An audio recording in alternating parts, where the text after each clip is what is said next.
Chapter 212. How could Yun Yang admit to the crux of the matter?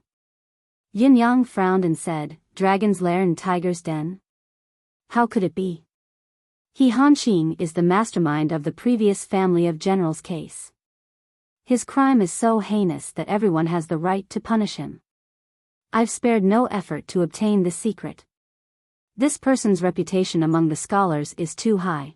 As long as he wants to cause trouble, he can do it with a mere thought. That's why I've come up with the idea of getting rid of him. It's only to get rid of the traitor for the nation, to get rid of the scourge for the people, to enforce justice for the world. There's no personal grudge. I've even used you because you're currently covered by your identity as Han Sanha's guard. It's enough to confuse the public, but there's no deeper intention. I've always thought that you would succeed easily with your ability and Han Sanha would be the scapegoat. However, from what you've said, this matter, has a huge change occurred? Bai Shue almost spat blood as he said in grief, don't you know the true capability of the person you're dealing with? Yin Yang said seriously, I only know that this person is extremely dangerous to Yutong and must be eliminated. Otherwise, why would I go through so much trouble to set up layers of schemes and set up a series of traps against him? Bai Shue was speechless. Yin Yang had already been so frank and told him the entire plan from the beginning to the end. What else could he say? What else could he say? Listening to him, it sounded like this young Master Yun was the true hero who served the nation and the people, but I've been tricked so badly, what can I say? Yin Yang sighed. Let's not talk about anything else first. Let's deal with your injuries first. Bai Shue chuckled bitterly. Are you sure this place can protect me? Yin Yang sighed. So what if it can or not? You know that you shouldn't have come to me. Coming here is equivalent to exposing yourself and putting me in front of everyone, yet you've still come. It's obvious that you're at your wit's end, but you're not willing to die just like that. Don't worry, I won't be unjust even if you're heartless. No matter who you've provoked, or whether it's really related to what I asked you to do, since you're already here, I definitely won't send you away for no reason. The current situation is that you've failed to do what you owe me. At the very least, you haven't finished what you owe me. Naturally, our agreement hasn't been fulfilled. I won't let you die just like that. Bai Shue almost fainted. You obviously don't believe me. I'm not. Oh my God, you want me to kill them? He wanted to refute her, but before he could open his mouth, his eyes rolled back and he fainted. He was already severely injured, so it was not easy for him to hold on until now. Now that he was overwhelmed with anger, he could no longer hold on and fainted. Of course, he was also trying to escape from reality, seizing the opportunity to force Yun Yang. It would be best if he could cancel the mission. Yin Yang did not expect this fellow to be so temperamental. He could not help chuckling and said, let this Lord Bai stay in our house first. If King Qingguang finds this place during this period of time, let him look for me directly. I have my reasons. Looking at Bai Shue's fainted face, Yun Yang wore a meaningful smile. This fellow actually wants to act shamelessly in front of me. All the foreign generals had left, including Han Sanha and the others who were the last to leave. Dressed in purple, Yun Yang sat under the flowering tree, deep thought flashing across his face. Based on the current situation, Bai Shue's assassination could only be considered half completed. Yun Yang had never hoped that Bai Shue could actually kill He Hanqing. With He Hanqing's foundation, Bai Shue would not be able to defeat him no matter how strong he was. This was something that was difficult to resolve.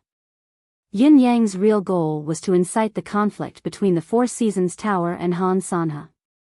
That was all. If these two groups of people were to go against each other, that would be the scene that Yun Yang would be most happy to see. As the operation of the continent's foreign generals in Tiantang City came to an end, Yun Yang naturally shifted his focus back to Supreme Lord Springfrost. The only thing on his mind right now was to kill He Hanqing. As for Bai Shue himself, Yun Yang did not have any specific thoughts. No matter what Bai Shue did in the process, Yun Yang did not want to be bothered about it. However, the situation now was very different from what he had planned. The original plan was for Bai Yixue to carry out the assassination after Han Sanhe had left. No matter what happened to Bai Yixue in the assassination, whether he escaped or died in the battle, Han Sanhe had already left, so he would be the one to take the blame for everything. By then, He Hanqing's rage would be much more intense than it was now because he would have lost the first target to vent his anger. Now, however, Han Sanhe had not left and Bai Yixue had made his move. The two parties involved had even met face to face. Even if the explanation did not work, the outcome was still not optimistic. Both of them were shrewd people. It was hard to guarantee that the misunderstanding would not be resolved. Going back on his word and not being reliable, what a bad thing. Yin Yang sighed. Bai Yixue had come looking for him at this juncture. He knew that he would definitely die if he continued to wander about outside now that he was gravely injured. Therefore, he had come here on the pretense of denouncing Yin Yang and asking for the reason, but in reality, he wanted to come here to avoid trouble and recuperate. In Yin Yang's eyes, Bai Yixue's little thoughts were as clear as a blazing fire. He could see them clearly. However, the residence of Heavenly Clouds was truly the only place that could allow Bai Yixue to escape death today and hide from his past enemies throughout the entire Jade Emperor city. Not only would He Hanqing's force not come, even if First Court King Qingguang were to come, there would still be room for negotiation. This was Bai Yixue's additional fortune, a fortune that no one else knew about other than Yin Yang. However, since you're here and I have a handle on you, it won't be so easy when you want to leave. Yin Yang chuckled unscrupulously. He was already calculating whether there was a possibility of completely subduing the world's sixth swordsman. Perhaps after the tour guide, the generals of various nations, and the incident with the family of generals, a certain person's blackness had increased to a whole new level. Now, he was as black as ink, so black that he could not be any darker.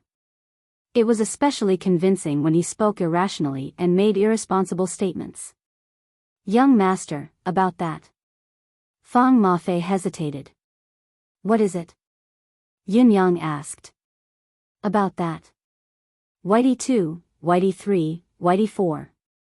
Fang Mafei was rather anxious. I haven't seen them for a few days. Did something happen to them? The true identities of the Whitey were surpassing mystical beasts. Fang Mafei knew this better than anyone else, so he was naturally very concerned about them. Yin Yang smiled. It's fine, it's fine. They just went out to play. It's really fine. They'll be back when they're done.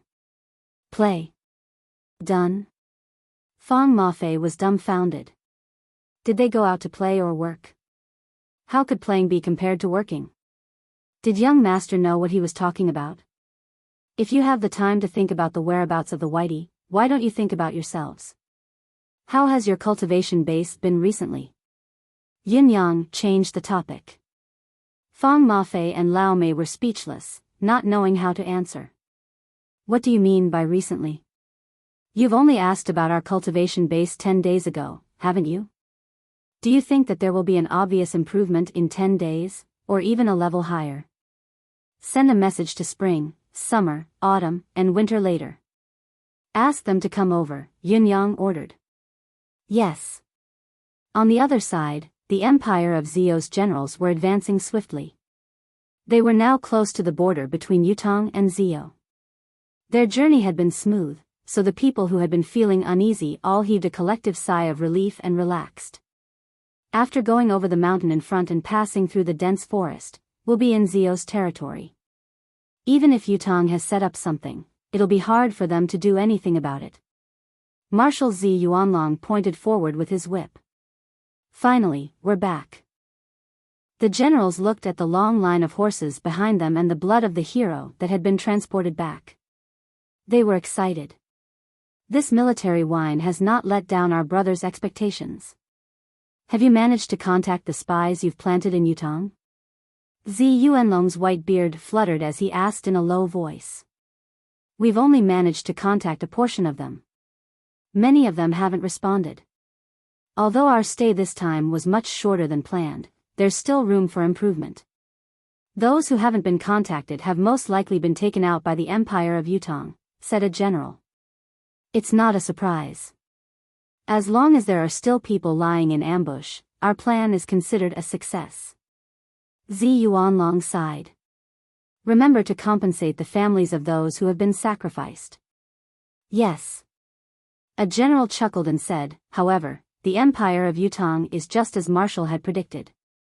Our ambush was completely useless. They actually let us in and allowed us to return safely. There was no chance of an ambush. Zi Yuanlong said, Yutong values martial arts, its heroic spirit far surpassing the other nations. They disdain to target the enemy nation's generals under such circumstances. This must be Yutong's insistence. The old marshal's face was tinged with sorrow. That's right. I respect Yutong for doing this, but I can't help but sigh at their stubbornness. Another general said, what a great opportunity this is. If we had taken the chance to strike, there would have been a great chance to deal a heavy blow to the military higher-ups of the other nations at the same time. Zi Yuanlong said faintly, Xiao Yuji, are you disappointed that they didn't attack you and didn't kill you? General Xiao Yuji opened his mouth and laughed awkwardly. Marshal, you must be joking. I was just feeling sentimental for a moment. I'm worrying for nothing, ha ha ha. The surrounding generals guffawed upon hearing his self-deprecation. Amidst the laughter, the group had already entered the dense forest. This was the Empire of Zio's territory, so everyone seemed more relaxed. However, they had only walked for a short while when the sound of wind breaking could be heard amidst the laughter. A white silhouette appeared from the forest like a bolt of lightning, heading straight for Zi Yuanlong. Everything happened so abruptly, and the changes happened right in front of their eyes. Zi Yuanlong had not even realized that something had happened. He was still twisting his body and laughing with the others. The guard in front of him had already noticed the anomaly and cried out as a warning. Be careful. At the same time, the guard leaped up and stood in front of Zi Yuanlong's steed without a care for his life. Poof! The guard's head was immediately smashed into mush. Chapter 213. The guard's cultivation base should not have been so weak, but he was caught off guard and could not even muster his mystical chi in time before he was killed. The white shadow did not stop in the air. It opened its mouth wide and a ball of light shot out. Swoosh! Marshal, be careful. Another two generals leaped forward without hesitation, using all their strength to throw Zi Yuanlong off his horse. With a loud bang, two large holes appeared on the backs of the two generals. Zi Yuanlong, who was under them, let out a muffled groan. The white shadow left a series of afterimages in the air. It came and went like the wind, advancing and retreating like lightning. It attacked the troops like lightning, and as it clawed and scratched, 3 more balls of light shot out. More than 10 generals were killed by this attack, and their heads exploded. Their deaths were so horrible that it was unbearable to look at them. Stop it. Green mystical chi rose rapidly around another of Zi Yuanlong's guards. After the initial panic, he had only reacted now and said, it's a 9th level mystical beast, the Eclipse Panther. Everyone, be careful. A few guards leaped up at the same time, sword and saber light dancing back and forth, intending to restrict the Eclipse Panther's movement and incredible speed. A group of Zio generals had also channeled their cultivation base, glaring at the Eclipse Panther that was scurrying around in the air, leaving afterimages in its wake. Hundreds of people attacked together. The Empire of Zio's experts had finally caught up from the back. With a long howl, they leaped into the air and swooped down. With a shrill cry, the Eclipse Panther somersaulted in the air and retreated to the treetop of a big tree 500 feet away like a flash of lightning. Obviously, the large-scale, indiscriminate attack was too concentrated.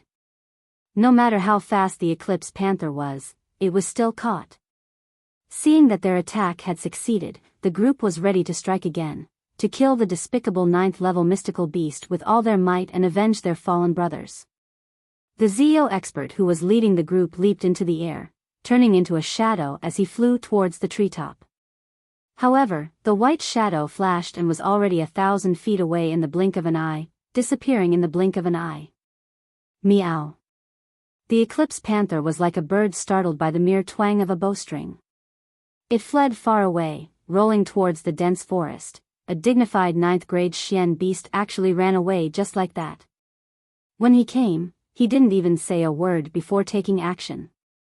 When he left, he didn't even give any warning. He came and went as he pleased. Only corpses were left on the ground. What's going on? Why was he ambushed? Zi Yuanlong struggled to stand up. His back was a mess of flesh and blood, and even a large patch of white hair was gone. Even though the guards risked their lives to stop the Eclipse Panther and 2 generals risked their lives to save him, the aftermath of the Eclipse Panther's attack still affected him. Although he was not seriously injured, he was still injured. Right now, Zi Yuanlong's eyes were filled with rage. It was not for himself, but for the dozens of comrades who had died in the blink of an eye. It's an Eclipse Panther, a 9th-level mystical beast, Eclipse Panther. The guards surrounded him tightly, and all the experts from the rear also gathered in his direction. It was obvious that they were afraid that the Eclipse Panther would turn around and attack again. Everything that had happened just now had been too sudden, too abrupt. It had only been a matter of time before the ambush ended. After the wave of attack, the Eclipse Panther had already disappeared. Why would there be an Eclipse Panther here? How could there be one? Zi Yuanlong looked at the quiet forest, his heart burning with rage. Then, he looked at the dozen generals and guards who had died miserably on the ground. He felt a sharp pain in his heart that was difficult to suppress. Usually, there wouldn't even be 3rd or 4th level mystical beasts in this place. Why would a top-notch mystical beast, the overlord of the forest, suddenly appear and launch a deadly ambush on us? Zi Yuanlong was furious. Search. Zio's army quickly divided into 10 small teams and began a thorough search into the depths of the forest. Just as the operation began, suddenly, a blood-curdling scream rang out. The bearded general who was in charge of leading the team suddenly froze, his eyes bulging in terror. His hands opened wide and a mouthful of blood spurted from his mouth. The color of the blood was green. As the blood gushed out, the general's body swayed and he collapsed on his back. What's happening now? Zi Yuanlong roared, what's going on? The other generals rushed forward, thinking that the general had been attacked by the Eclipse Panther again, but upon closer inspection, they realized that it was not the case. Everyone was speechless. General Bu seems to have been poisoned. The bearded general on the ground was green all over, his breathing weak. He lay on the ground, only his eyes blinking weakly and in a daze. The rest of his body was unresponsive. How could he have been poisoned? When did he get poisoned? Since when was the Eclipse Panther poisoned? Zi Yuanlong looked at the bearded man, extremely anxious.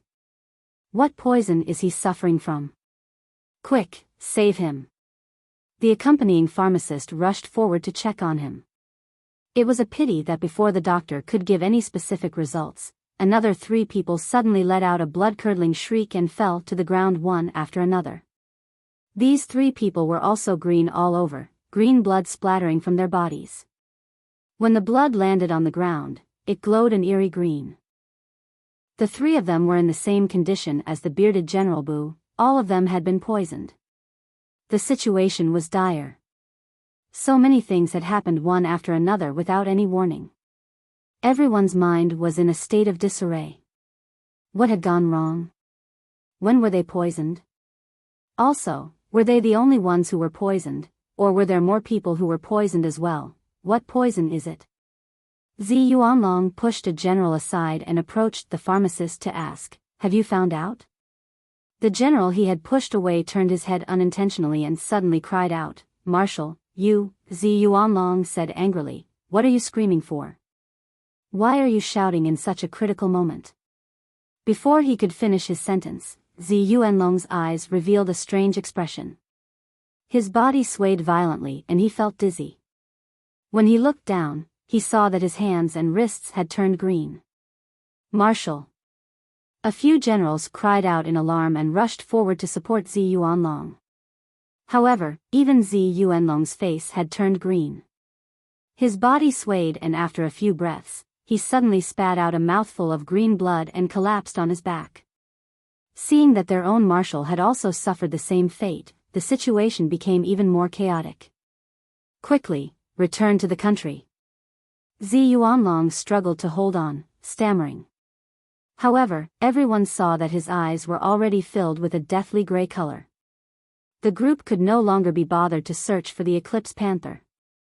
They only left behind a small group of men to escort the wine and advance slowly. As for the doctors and generals who accompanied the army, they immediately left the main group to protect the 5 poisoned people, including Zi Yuanlong, as they sprinted forward. The doctors hurriedly treated the poisoned people as they galloped. They did not seek to treat the poison immediately but tried their best to delay the poison from attacking the hearts of the poisoned people. Everyone was on tenterhooks. Everyone was fearful, wondering if anyone else was poisoned. Who knew if someone else would fall from the horse as they galloped? Fortunately, no one else was poisoned even after they galloped for a long time. Everyone heaved a sigh of relief. Basically, they could confirm that only these 5 people were poisoned. Although it was fortunate that only 5 people were poisoned, the fact that Marshal Zi Yuanlong was one of them was a cause for concern. The doctors tried their best to save him. Zi Yuanlong, who had consumed 7 to 8 types of pills, finally heaved a sigh of relief. Although his face was still pale, his breathing was much smoother. His eyes were filled with anger as he watched the doctors treat him and waited quietly. After a while, one of the doctors stopped what he was doing and looked at the other doctors with an ugly expression. The few of them looked at each other and nodded solemnly. "Marshal, we can confirm the poison you've been poisoned," one of the doctors said in a low voice. "What poison is it?" Zi Yuanlong took a deep breath, his suppressed anger almost bursting out. "It's the soul-sealing needle," the doctor gulped. "The School of Spring and Autumn's exclusive hidden weapon. Although the poison is slightly weaker, it is indeed the poison of the soul-sealing needle. There's no doubt about it." Soul-sealing needle? Zi Yuanlong, who was initially furious, suddenly froze. Even those 2 eyeballs suddenly froze in that instant. When the generals heard the news, they rushed to the side of the carriage. "How is the marshal? Is he all right? The poison of the soul-sealing needle shouldn't have acted up so early." However, the sudden appearance of the Eclipse Panther and the forceful circulation of mystical qi has hastened the poison's outbreak. The doctor's expression was grim. This Eclipse Panther, although it killed a few people, its true purpose seems to be to trigger the poison. Zi Yuanlong's expression was unusually grim as he slowly spat out a few words. "Han Sanha? Why is this so?" After saying this, Zi Yuanlong stared blankly at the empty space before him, as if all the energy in his body had been sucked away. His head tilted and he fainted, never to return to consciousness. "Marshal! Marshal! Han Sanha? What Han Sanha? Is this related to Han Sanha? What poison is it? Why is it so strange?" All the generals asked at once. One of the doctors looked grim. The poison the 5 of them were inflicted with is the poison of the soul-sealing needle. Marshal fainted when he heard the word soul-sealing needle. Soul-sealing needle. The empire of Zio's assistant Marshal Wang Yutong's gaze froze. The School of Spring and Autumn's exclusive hidden weapon, the soul-sealing needle? Are you sure? This is a serious matter, don't speak carelessly. The doctors spoke in unison. "We dare not speak carelessly. The poison the marshal and the others were inflicted with is indeed the poison of the soul-sealing needle. We can guarantee it with our lives. There's no mistake." Chapter 214. Wang Yutong sucked in a deep breath, his expression turning unprecedentedly pale. The expressions of the other high-ranking generals also became extremely solemn, and extreme anger rose in their hearts. One of the generals said angrily, "If this lowly general remembers correctly, the sinister kid in black who has been following Han Sanha around seems to be from the School of Spring and Autumn." Another general was huffing and puffing as he said angrily, "That's right, that's right. I remember when someone went to gamble that day and we were chatting with our bosses, we heard Han Sanha mention this. He looked so proud then. Humph. How did the School of Spring and Autumn soul-sealing spike end up with us?" Wang Yutang frowned. "Isn't that obvious?" A general said angrily, "It must be Han Sanha who has ulterior motives and has done this to us." Humph, this is how the so-called god of war came to be, despicable and shameless. Let's return home first. This lowly general shall report this to His Majesty and send troops to Dongxian to seek justice. Yes, we must capture that despicable Han Sanha and avenge the marshal. The generals cheered, all of them raging with rage. If the Empire of Yutang had been behind this incident, they would not have been this furious, even if they were angry. After all, both sides were enemies and were destined to be irreconcilable enemies. There was always a reason for using despicable tactics against the enemy, whether it was despicable or shameless. However, if the culprit was Han Sanha who was their ally, the nature of the incident was entirely different. This was akin to not dying in the hands of the enemy on the battlefield but dying from an arrow shot from the back by one's own people. Being schemed against by one's own comrade was the most painful taboo of a soldier on the battlefield. This outcome infuriated all the generals and generals. Wang Yutang said loudly, "Don't act rashly for now. What's more urgent now isn't what we should do to Han Sanha. Our priority now is to protect the marshal and our brothers' lives. Everything else can wait until we return to the capital city. If you have connections, quickly think of a way to get the antidote for the soul-sealing spike. Everyone, check yourselves carefully as well." With Han Sanha's cunning, this might not be his only plan. There might be more to it. Wang Yutang's white beard fluttered in the wind. At least for now, no one is allowed to act rashly. Even if we really want to take revenge, acting rashly will only increase our own casualties. It's futile to mess up our own formation. Since Han Sanha dared to do something like this, he must have planned it in advance. If we act rashly, we'll only fall into a deeper trap. Instead of moving now, it's better to stay put. Perfect planning is the right way to retaliate. Everyone here has been through hundreds of battles and understands this. I believe I don't need to say anything more. Wang Yutang's white beard fluttered. Let's go back first. Hurry back to the capital as fast as you can and treat the poison people. Yes. The people from the Empire of Zio sprinted back at top speed. Wang Yutang bit his finger and wrote something in blood on a piece of white silk on the bumpy carriage that looked like it could fall apart at any time. Your Majesty, Marshal Z's poison. The group sprinted like a meteor chasing the moon, traveling day and night. What they did not know was that the four physicians were baffled.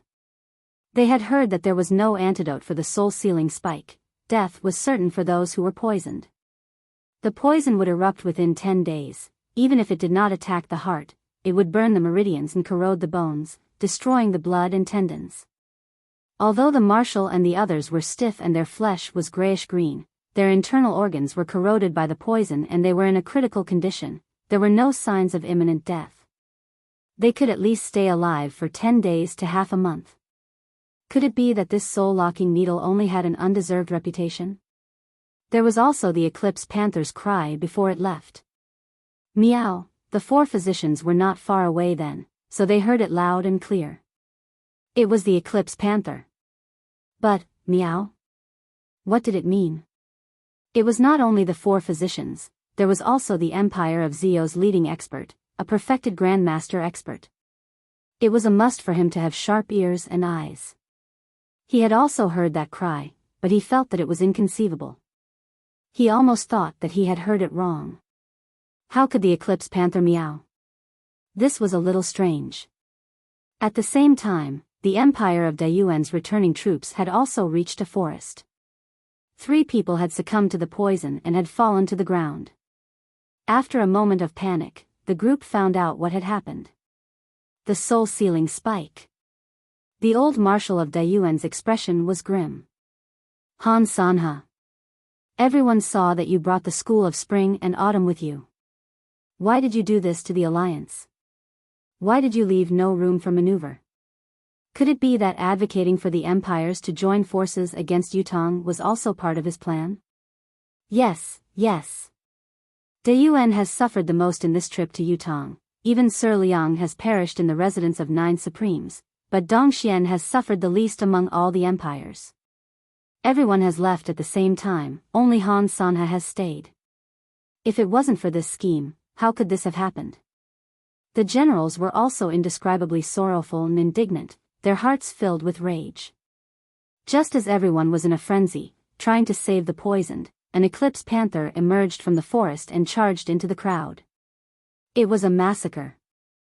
When the guards and experts fought back, the eclipse panther's calf-sized body had already drifted to the top of the tree and left like a bolt of lightning, traveling thousands of miles away in the dense forest. Looking at the mess and the dozen men killed by the eclipse panther, the empire of Dayuan's generals could only feel the pain in their hearts, yet they had no tears left to cry. Who would have thought that a 9th-level mystical beast would jump out and attack a place that had been recognized as safe for generations, just as they were about to return home? Go back. Ask for the antidote from Han Sanha immediately. If he doesn't give it to us, we'd rather start a war. Ask him to kowtow and apologize, or we won't let this go. The empire of Tianxi could not avoid the disaster as well. The situation was basically the same as Dayuan and Zio. 3 people had been poisoned by the soul-sealing spike as well. Similarly, an eclipse panther had appeared and attacked. In spite of this, Tianxi's casualties were the lightest among the 3 empires. It was probably because the empire of Tianxi's reinforcement troop had been waiting here since a long time ago. Although the eclipse panther was a 9th-level mystical beast, it was no match for the army. It had only harassed them slightly before leaving. In spite of this, the empire of Tianxi's army's rage was like a prairie fire that could not be suppressed. Han Sanha. Despicable scum, how dare he poison them? It was the same for the 3 empires. Something like this happening in front of everyone's eyes could not be covered up. Rumors about Han Sanha's conspiracy spread like wildfire. The military was enraged. Although the 3 empires had suffered heavy casualties, most of them had returned safely. In spite of this, the journey back to Dongxian for Han Sanha and the rest was a turbulent one. Dongxian had sent a total of 5,000 men to Yutong this time. When Zhang Gu and the rest left, they had only taken 1,000 men with them to ensure Han Sanha's safety. Han Sanha led the remaining 4,000 men and the expert guards hidden among the troops. Their capabilities were formidable. If it were not for the official army's interception, ordinary forces would not have been able to stop them. However, ever since Han Sanha's troop had left Tiantang City, they had been traveling day and night, but they had been met with continuous harassment and ambushes since the second night. What was worse was that Han Sanha had swiftly come to the conclusion that this level of harassment and ambushes was definitely not the work of Yutong's officials. Because the attackers were all people of the pugilistic world. Assassins of all kinds, gangs, forces, groups. Sometimes, there was only one person who would charge in and kill for a while before leaving. Sometimes, they would charge into the army in groups of 3 to 5, charging in and out of the front and back to kill. What was even more outrageous was that there were bandits who had set up roadblocks along the path they had to pass, specifically to stop Han Sanha's army. The journey back was truly a bloodbath for every inch of land and river. An inch of blood was no more than an inch of land and river. Before the 4,000 men had even traveled halfway, they had already lost more than 3,300 men. There were less than 700 men left from the original 4,000 men. The casualties sent chills down Han Sanha's spine even though he was a veteran of the battlefield. He vaguely knew that the assassination along the way could not have been arranged by anyone else. It was definitely the old scholar, He Hanqing, who was in Yutong City. However, Han Sanha could not figure out who the old scholar was, no matter how hard he racked his brains. How could he have such a high influence in the martial world? Other than the old man's own influence, he had even hired top-notch assassins to ambush them. Along the way, the merciless tower's men had appeared 3 times while the concourse of the underworld's men had appeared a few times too. As for the local forces, they were experts among experts as well. The lethality and terror of these ambushers was not something an ordinary army could withstand. Of course, no matter how skilled these people were, they would never be a match for the strict military tactics. The problem was that Han Sanha had too little manpower at hand. If I had 20,000 men and horses, I'm confident that I can bury all the experts and assassins along the way, no matter what kind of experts and assassins they are. It's a pity, Han Sanha heaved a long sigh. What he said was true. A martial artist against a soldier could be said to be a sure win. However, 1,000 martial artists against 1,000 soldiers would basically lose. Even if their cultivation base was much higher than the soldiers, there was no exception. Even if it was a 10th perfection grandmaster, if he were to fall into the encirclement of thousands of elite soldiers, with a marshal like Han Sanha directing them, the grandmaster would only be left with a dead end in the military formation. Along the way, however, none of the ambushers had fought Han Sanha's army head-on. They would leave immediately after killing a few of them, never lingering on the battle nor delving deeper. Along the way, it was like a pack of wolves fighting a lion. They would take a bite and gain an advantage, then they would leave. Then, there would be a new pack of wolves coming up to bite the lion. Faced with such a situation, even if Han Sanha was exceedingly capable, he could only sigh helplessly. A pack of wolves fighting a lion, no matter how ferocious the lion was, it would eventually be exhausted. Once it was exhausted, it would be buried in the wolves' mouths. Who is this He Han Qing? How can his forces be so vast? Han Sanha's face was already ashen. Also, who ordered Bai Yishue to do this? There's a mastermind behind all of this. Chapter 2:15. Yet, there were no signs at all. This old man prides himself on being resourceful, always planning before making a move. This time, I don't even know who my opponent is and I'm already in such a predicament. Han Sanha felt like he was traversing through a thick fog, not knowing who was in front of him, but the most depressing thing was that he did not know who was behind him. From front to back, there was nothing but a cloud of fog. As for He Han Qing, he had severely underestimated him. He had thought that he was just a scholar, but looking at the situation now, he was obviously an extremely troublesome character. Had he offended the head of the martial world? Wave after wave, it was practically endless. Even the lowest cultivation base among them was at the 5th level. The team of 4,000 people was continuously attacked. They killed wave after wave of enemies, but their side was also constantly losing members. Moreover, the number of members they were losing was getting greater and greater. The youth in black looked grim as he said, "Marshal, I've already sent out a distress signal the day before yesterday. I believe our reinforcements will be here soon, but this is really strange, especially this He Han Qing's identity, it's of utmost importance. We must find out who this person is." The youth in black's voice was deep. There aren't many people who can do this in the martial world. We must know who our opponent is so we can deal with him accordingly. Han Sanha said, "Tell me about the forces in the martial world that can do this. I'll look into it." The youth in black chuckled bitterly. "Marshal, the Tianxian continent is vast, filled with talented people. There are actually quite a number of strong and powerful sects with deep foundations. Although these sects don't usually show themselves and are rare, there are still more than a dozen of them. The strength that these sects possess has already exceeded the limit that a country can fight against, so it's meaningless to list them out one by one. As for existences like He Han Qing who can mobilize so many people to kill, although there aren't many of them, there are still quite a number of people or forces who have this kind of strength. There are at least 40 to 50 of them. In fact, it might even be more than that." Han Sanha was surprised. There are actually so many hidden forces in this world? How come I didn't know? The black-clothed youth shook his head and said, "Marshal is a soldier after all. You spend most of your time with the army. Of course, you don't know much about these things that are beyond the capabilities of ordinary people. Besides, these forces rarely get involved in the disputes between mortal empires, and they rarely confront the people in the army. It's difficult for them to overlap, so.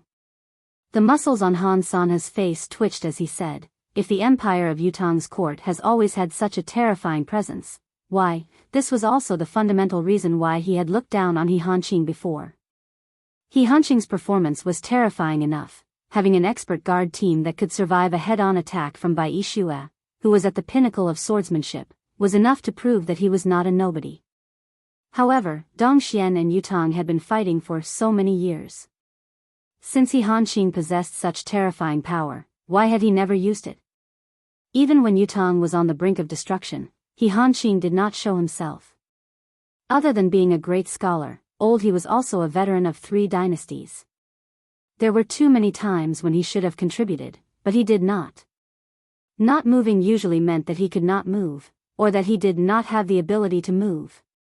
It was because of this reason that Han Sanha had overthought things. But now that he thought about it carefully, it was extremely frightening. No one would have thought that the main reason why this senior statesman of 3 dynasties, a master of the literary world, and a publicly acknowledged loyal official did not appear was because he did not really provoke him and his life was not in danger. Now that Han Sanha had provoked him, sure enough, He Hanqing's true side was surging towards He Hanqing in such a terrifying and flamboyant manner. Now that he thought about it, it was no longer just horrifying, but extremely horrifying. I can't look down on others. I can't believe that I, Han Sanha, would have such a miscalculation one day. Han Sanha sighed in melancholy. It was only now that Han Sanha finally thought of something. If He Hanqing was only an insignificant person without any special background, why would the mastermind go through so much trouble to set him up to go against He Hanqing? Layers upon layers of schemes, even sending Bai Yixue, the world's 6th swordsman. While the target of this scheme was Han Sanha, he was only the second in line because He Hanqing was the person whom the mastermind truly valued. It was evident that the mastermind was not an ordinary person, he must be an extremely formidable character. Han Sanha could only blame himself for realizing it too late. If he had seen through this earlier and told He Hanqing everything earlier, the situation would not have ended up like this. Could he blame He Hanqing for hiding it so well? Did he not care about it at first? He could only blame himself for being too careless. Marshall doesn't have to worry too much. Gugu, the youth dressed in black, comforted him. I don't think He Hanqing's actions are to take Marshall's life. It's more like he's testing the waters, trying to force out the 3rd force. However, he doesn't know that we're only a pawn of the 3rd force. Therefore, while the journey will be fraught with danger, our lives might not be in danger. Han Sanha's brows were knitted together, his gaze deep. He doesn't want to take my life, but he's trying his best to reduce my men. I'm guessing He Hanqing wants to kill until there's no one left on Marshall's side. Only then will Marshall return to Dongxian. Only then will the ambush end. Gugu sighed. Han Sanha immediately understood why Gugu had sighed. If he wanted to kill until he was the only one left, did that not mean that Gugu would lose his life as well? Right at this moment, a sharp howl suddenly sounded out. Obviously, another wave of assassinations had arrived. Fight! Han Sanha hollered. Although there were not many of them left, 700 men were still a force to be reckoned with in the hands of an unparalleled marshal. When they were about 1,000 miles away from Dongxuan's capital, there were less than 100 soldiers by Han Sanha's side. Moreover, all of them were wounded. Their bodies were full of scars and blood. Everyone's nerves were on the verge of collapse. This was truly a journey of death. Fortunately, the reinforcement that the youth in black had been waiting for had finally arrived. To bring a glimmer of hope to this battered troop.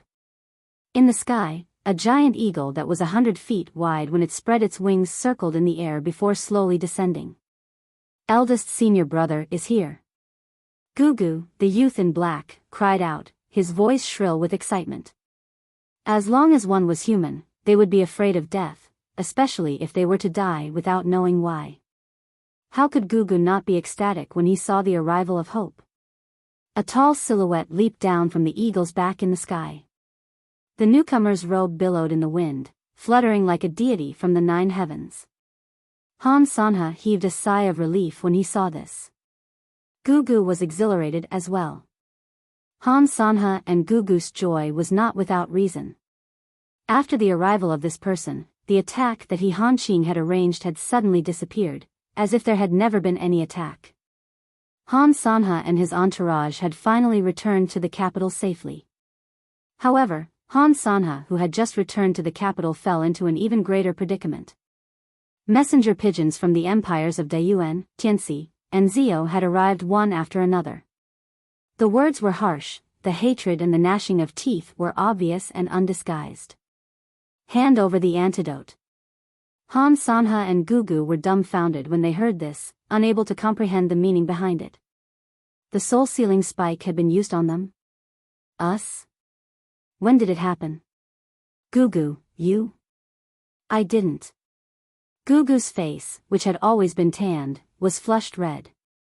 Then what is going on? Han Sanha paced back and forth, thinking for a long time before saying faintly, Gugu, are you sure that you've only attacked once in Tiantang City? Yes, I've only attacked once, and with only one soul-sealing spike. I used it on Yunyang. Gugu said with certainty. Yunyang, Han Sanha chuckled bitterly. It was as if the handsome youth who did not seem to belong to this world had appeared before his eyes once again. He was also the witty and resourceful Tiantang City tour guide who had resorted to every trick in the book. Han Sanha's gaze met Gugu's. Both of them saw the glimmer of possibility in each other's eyes. If such a situation had really happened, then there's only one possibility. Gugu said hesitantly. Only that person would have the chance. Han Sanha said, but why would he use one soul-sealing spike on so many people? Gugu said angrily, it must be that bastard who framed me. Framed you, Han Sanha sighed. If you hadn't used the soul-sealing spike on him, I'm afraid he wouldn't have been able to frame you. Now, even if you knew it was him, you wouldn't be able to explain it to the other countries. There's no evidence. Do you think you've been framed just because you said so? The poison of the soul-sealing spike is rare in this world. There's no antidote at all. So many people have been poisoned by the soul-sealing spike, but no one has died. This means that the poison of the soul-sealing spike has been diluted. How diluted? It's because he used the soul-sealing spike to deal with so many people at the same time. That's why such a situation has occurred. Gugu said fiercely, this Yunyang really doesn't have any good intentions. This way, he stirred up a conflict between Dongxian and the other 3 empires' military. If I were given the chance, I'd tear him into pieces. Gugu was so angry that the disguise on his face almost fell off. This fellow is really tolerant. He knew that you were the one who attacked him, but he didn't show it at all. Instead, he used your method on the other country's generals in the dark. Han Sanha chuckled bitterly.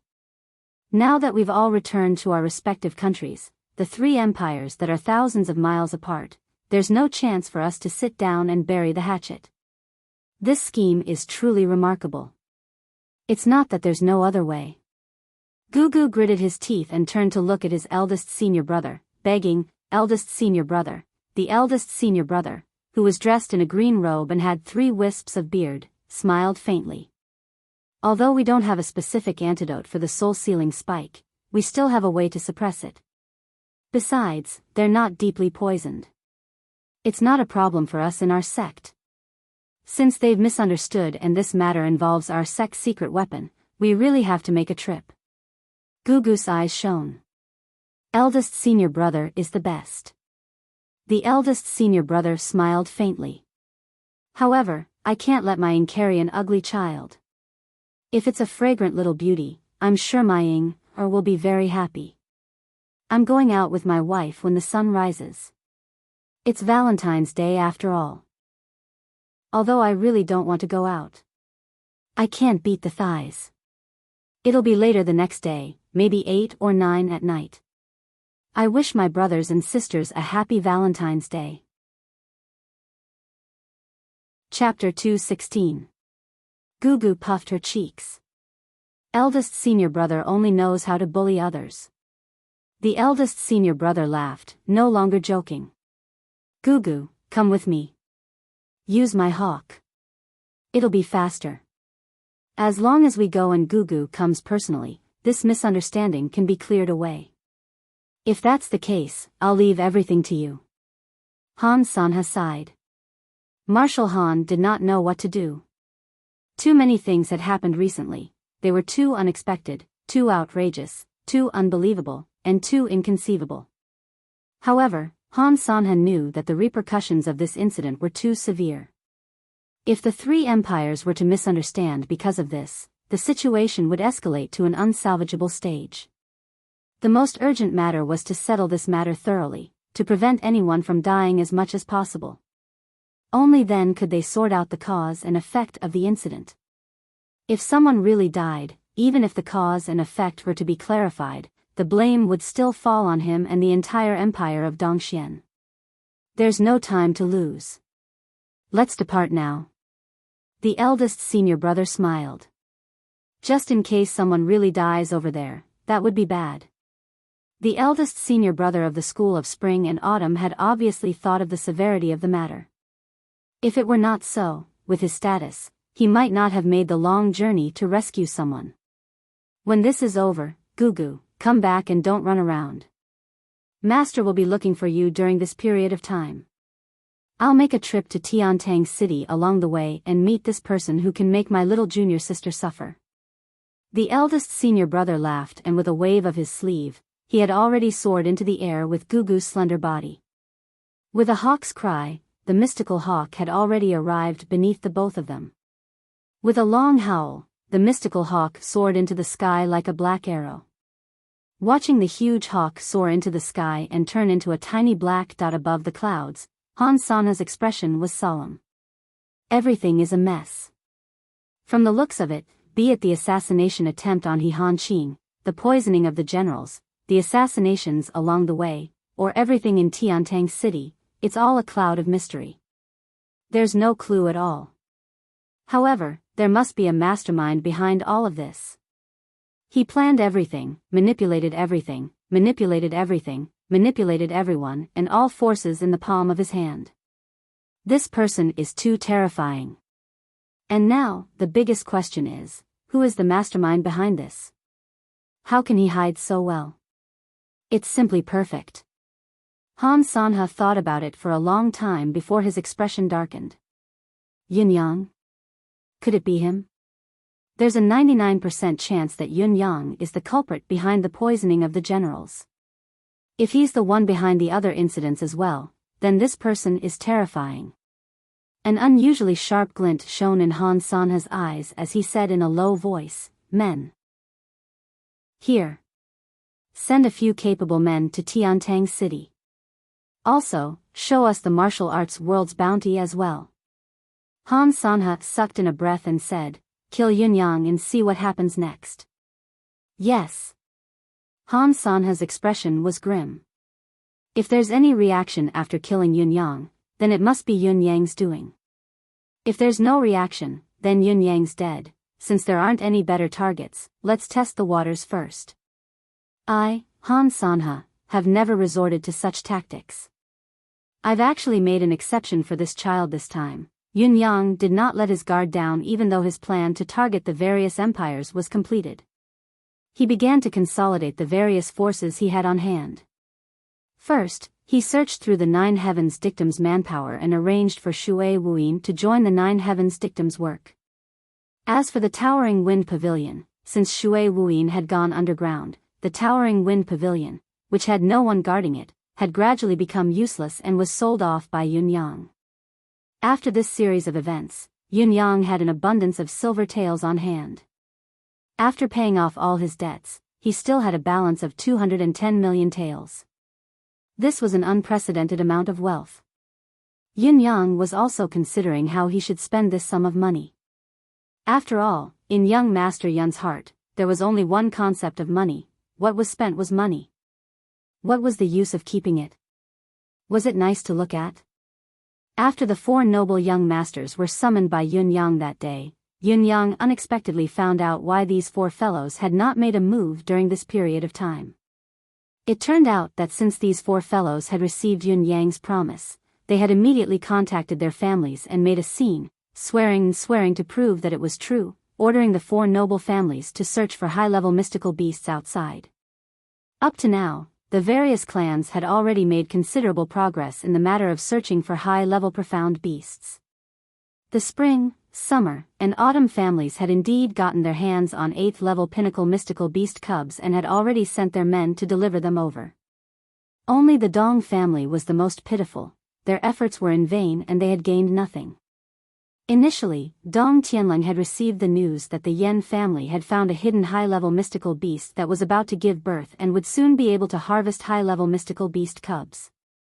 A newborn cub was obviously more malleable than a baby beast. By the time Dong Tianlong and the other three fellows had boasted to the skies in anticipation, they were told that their family members had been besieged by a large group of mystical beasts when they were besieging the mystical beast that had given birth. It was unknown whether the Dong family was too lucky or too unlucky. Their target was indeed a high-level mystical beast that was about to give birth, but it was the queen of a beast king. Her ability was already astonishing and she had attracted many mystical beasts of the same level from her own clan. More than a dozen 8th heaven experts from the Dong family who had participated in the hunt had all died in this battle. It was truly a case of going for wool and coming home shorn. Now, Dong Tianlong's eyes were red as he looked at the other three. He was the one who had gotten the opportunity first, but in the end, these three bastards had gotten the best of it and he was the one who had gained nothing. Dong Tianlong's insides were on fire right now. Smoke was coming out of his orifices and his eyes were burning with jealousy. "Boss, please delay the three of them first." Dong Tianlong begged bitterly. "We must wait for my family's cubs to arrive before we train them together and level them up." It was conceivable that Yun-yang could not care less about young Master Dong's pettiness. "Boss, what do you think? When their little mystical beasts arrive, how about I drug them first? I'll make them half dead and drag the time. I believe my family's little mystical beasts will arrive very soon." When Dong Tianlong was saying this, he did not notice that Chun Wanfeng and the others had coincidentally approached the spot where they were talking. Then, of course, Dong Tianlong was beaten up by the three of them. Yin-yang had no interest in the quarrel between the four of them at all. All of his attention was placed on something else. Just before this, the Nine Heavens dictum had sent news from Dongxian and the other three empires. A few of the returning generals had relapsed. Now, the three empires were negotiating with the empire of Dongxian. Due to the scale of the incident, the empires were unusually chaotic, filled with all sorts of voices. Some said that the oath of blood was vengeful, some said that they should not act rashly, some said that the truth was right before their eyes and it was necessary to send troops to punish them, some said that the incident was too suspicious and they should be careful of falling into a trap. All in all, there were all sorts of opinions.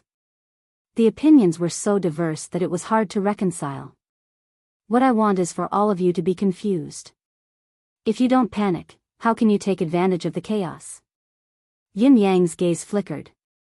This incident will plant a knot in the hearts of the empires. It won't be easy to undo it. After all, so many generals are watching. Even if the poison is cured and the people are saved, the knot won't be undone, especially Han Sanhe. He's offended He Han Qing. I'm sure he won't have it easy during this period of time. As for the empires of the continent, I don't think there'll be any big waves in the near future. I don't even know if the ruler of Dongxian will use this opportunity to get rid of Han Sanhe. I'm afraid it's inevitable that he'll be sent to the sidelines. Since the external threat can be mitigated, we can focus on solving the other matters during this period of time. The remnants of the Four Seasons Tower must be found and killed. There's also Supreme Lord Springfrost, He Han Qing. If we can get rid of him during this period of time, it'll be greatly beneficial to the future. We must solve the Four Seasons Tower's problem while the empires are uneasy. Time waits for no man, the opportunity must not be missed. It must be done, it must be done. Shui Wuyin had officially taken over Lao Mei's position as the residence of Yun's butler. Wuyin, what do you think about these matters? Do you have any feasible suggestions? Yin Yang laid out these matters for a while. Ever since he had met Shui Wuyin that day, Yin Yang had admired the meticulous way of thinking. This was the perfect opportunity for him to showcase his talent in scheming. Shui Wuyin pondered for a moment before he grabbed a brush and wrote down the matters. He divided them into 4 pieces of paper and placed them on the table. Then, he frowned and stared at the 4 pieces of paper, not moving for a long time. This was his first task as Yin Yang's butler. The first fire of a newly appointed official had to be lit perfectly. However, it was destined to take a lot of effort to carry out these matters and how they could be done perfectly. After all, none of these matters were simple. Young master, the matters that you've mentioned. I've sorted them out just now.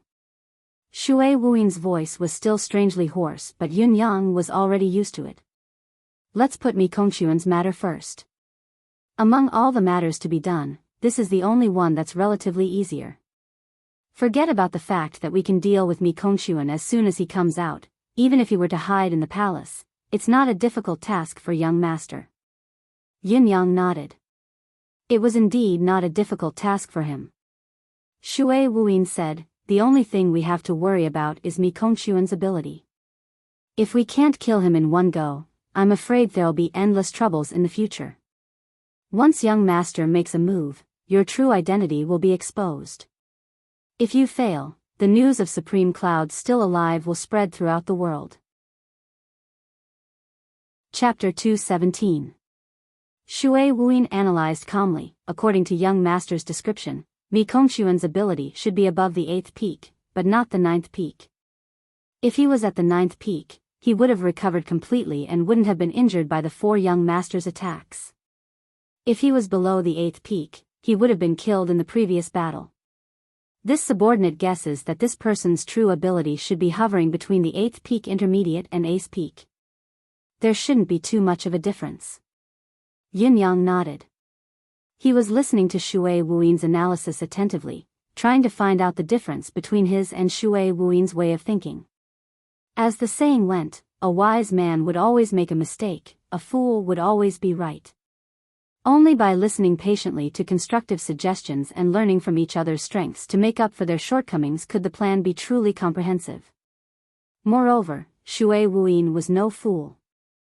Although he was meticulous and could not compare to Yin Yang when it came to dealing with the ever-changing situation on the battlefield, his thoughts were much more thorough than Yin Yang's.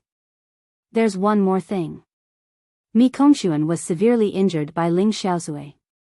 It's said that he's still recuperating. According to experience, with the recovery speed of an 8th peak ace expert, with the aid of heaven and earth treasures and medicine, even a severe internal injury can be healed within a month. However, Mi Kongquan's injury originated from Ling Xiaozui and was done intentionally.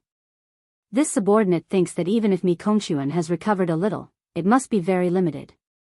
I even suspect that Mi Kongquan might not even be able to completely eliminate Ling Xiaozui's sword energy. Therefore, Mi Kongquan's best state now is only at the 7th peak ace level. It's impossible for him to be higher. If Ling Xiaozui's sword energy still has lingering effects, it can further restrict him. A deliberate attack can cause his injuries to erupt and his combat power to plummet. Based on this, as long as young master strikes at the right time, there's a 90% chance of killing Mi Kongquan while he's unprepared. Shui Wuyin said, with a 90% chance of success, there's no need to worry about this target anymore. It can be done with just the right time and a little patience. Yin Yang nodded lightly. Regarding Mi Kongquan, Shui Wuyin's judgment was almost exactly the same as what he had expected. However, Shui Wuyin's analysis was corroborated from various aspects. The conclusion he came to after synthesizing them was much more meticulous. The second target is the advisor of the Crown Prince's residence. Han Wufei, that's confirmed. However, this subordinate still feels that it's overkill to specifically target this person. Han Wufei is only a small fish, killing him won't help the bigger picture and might alert the enemy instead. After all, our most important target is He Han-Qing, and He Han-Qing is untouchable at this stage. It's better to leave it for the last target. As for the third target that young master mentioned, a high-ranking military general. The scope of this point seemed to be a little general. If I want to make a complete confirmation, I'll need young master to give me the authority to come into contact with all the generals in the military who fit this type of physique and temper. Then, I'll be able to find the doubts in them before I can confirm it. Right now, we don't have any specific information to analyze, so it's difficult to identify, so we can only postpone it. The two military targets. According to young master's current direction of suspicion, you've eliminated the eastern troop, which is Tai Zhang's men. However, this subordinate thinks that this side can't be eliminated yet. Shui Wuing's voice was raspy, but each sentence and word was filled with composure and confidence. Yin Yang's gaze flickered. It's not necessarily that there's no traitor within the eastern troop. Tai Zhang was attacked from all sides in the battle that day and was in dire straits. If it wasn't for young master's timely assistance and display your prowess to turn the tide, there might not even be an eastern troop today. The key to victory that day was outside the battlefield. Han Sanhe had led the cavalry to Marshal Iron's back, forming a two-pronged attack. This incident was too bizarre and illogical. Even if the residents of East Defense was the scapegoat, it's still a little far-fetched to say that only the residents of East Defense was involved in this matter. Shui Wuing looked at Yun Yang and said slowly, however, if there's an additional general who's familiar with the military's arrangements, who leaked the movement of our troops and the defensive loophole, then it's only appropriate and logical. Yin Yang shuddered as he slowly raised his head to look at Shui Wuing, a thoughtful look in his eyes. Also, even if there's a traitor within the eastern troop and we've confirmed who the traitor belongs to and even uprooted him, we can't be sure that there's no more infiltration of the Four Seasons Tower's men in the other three troops, including the Board of War. Shui Wuing said, therefore, all of these need to be investigated in detail, or even re-examined completely. Yin Yang nodded silently. Besides that, there's another point. Shui Wuing continued, young master, it's not certain that there aren't any Four Seasons Tower's men lying in ambush in Tiantang City's marketplace or among the civil officials in the imperial court. This needs to be investigated in detail as well. Shui Wuing said, allow me to remind young master of something. As the Four Seasons Tower's Supreme Lord Springfrost, He Han-Qing's position is highly revered, second only to one and above tens of thousands. Yet, he's rooted in Tiantang City for so many years and has served 3 generations of the monarch. Why? This can completely explain that Tiantang City is the base camp of the Four Seasons Tower's Supreme Lord Springfrost. It's also where the Hall of Springs headquarters is located. Since Tiantang City is where the Hall of Springs headquarters is located, it's highly possible that at least more than half of the Hall of Springs forces are located within the Empire of Yutang's borders. Tiantang City is of utmost importance. If there are 80 people in the Empire of Yutang's Hall of Spring, then there should be no less than 50 people in Tiantang City. This is the only way to explain why He Han-Qing has been operating here for so many years. This also indirectly explains why He Han-Qing has no intention of moving even though he's been caught by Ling Xiaozui and could be in danger at any time. That's because he firmly believes that no one can do anything to him here. If this is the case, the source of He Han-Qing's confidence must be in Tiantang City. He must be strong enough to be like this. And tyrannical strength is a large number of experts, or a deeply rooted and unbreakable network of relationships. Since He Han-Qing is Supreme Lord Springfrost, there must be many experts in the Hall of Spring of the Four Seasons Tower in Tiantang City. At the very least, there must be at least 30 to 40 people. Young master's target is only a few people, the numbers don't match up at all. Furthermore, if our focus is too narrow, accidents will happen at any time. Our capabilities obviously can't withstand any accidents. Once they happen, we'll be in an unprecedented passive state. Therefore, my final conclusion is that the Hall of Spring of the Four Seasons Tower has at least 30 people. Young master has said that the eunuch you killed was from the Hall of Autumn. This means that there are a large portion of the Hall of Spring here and also some of the Hall of Autumn's tentacles. Adding both together, the Four Seasons Tower's forces will increase once again. In summary, the battle in Tiantang City will be of utmost importance and will be extremely difficult. Shui Wuyin analyzed the details bit by bit and finally came to this conclusion. Yin Yang nodded slowly with a solemn expression. There are still 2 areas in young master's previous judgment that are wrong. Shui Wuyin sucked in a breath, looking a little hesitant, but he spoke bravely in the end. Yin Yang mused and said, "Speak."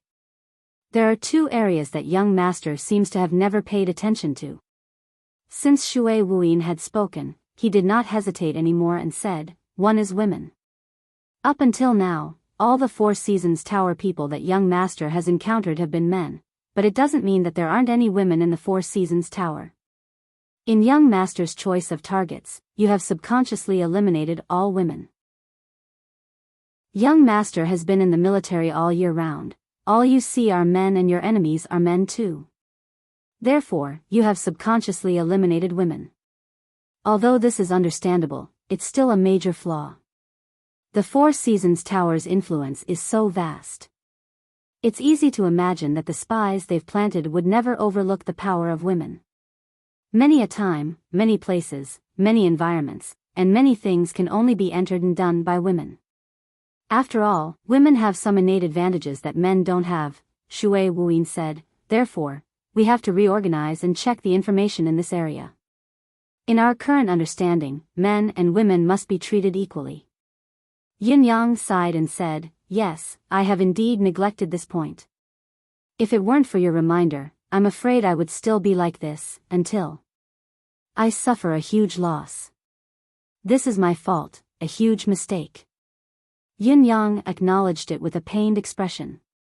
A hint of admiration flashed in Shui Wuyin's eyes. Recognizing one's mistake immediately and correcting it, this was a quality that surpassed others. "What about the second point that I've missed?"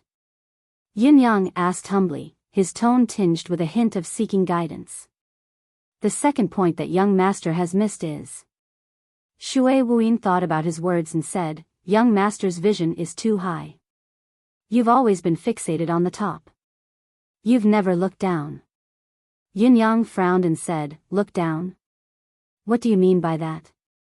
"Including the people in the palace, the Crown Prince's residence, the generals, Supreme Lord Springfrost, and the Four Seasons Tower's highest authority, Mr. Nian, including the blacksmith, Chu Tianlang, and the censor whom young master has already killed," Shui Wuyin said. "In the eyes of ordinary people, all of them are existences that have transcended.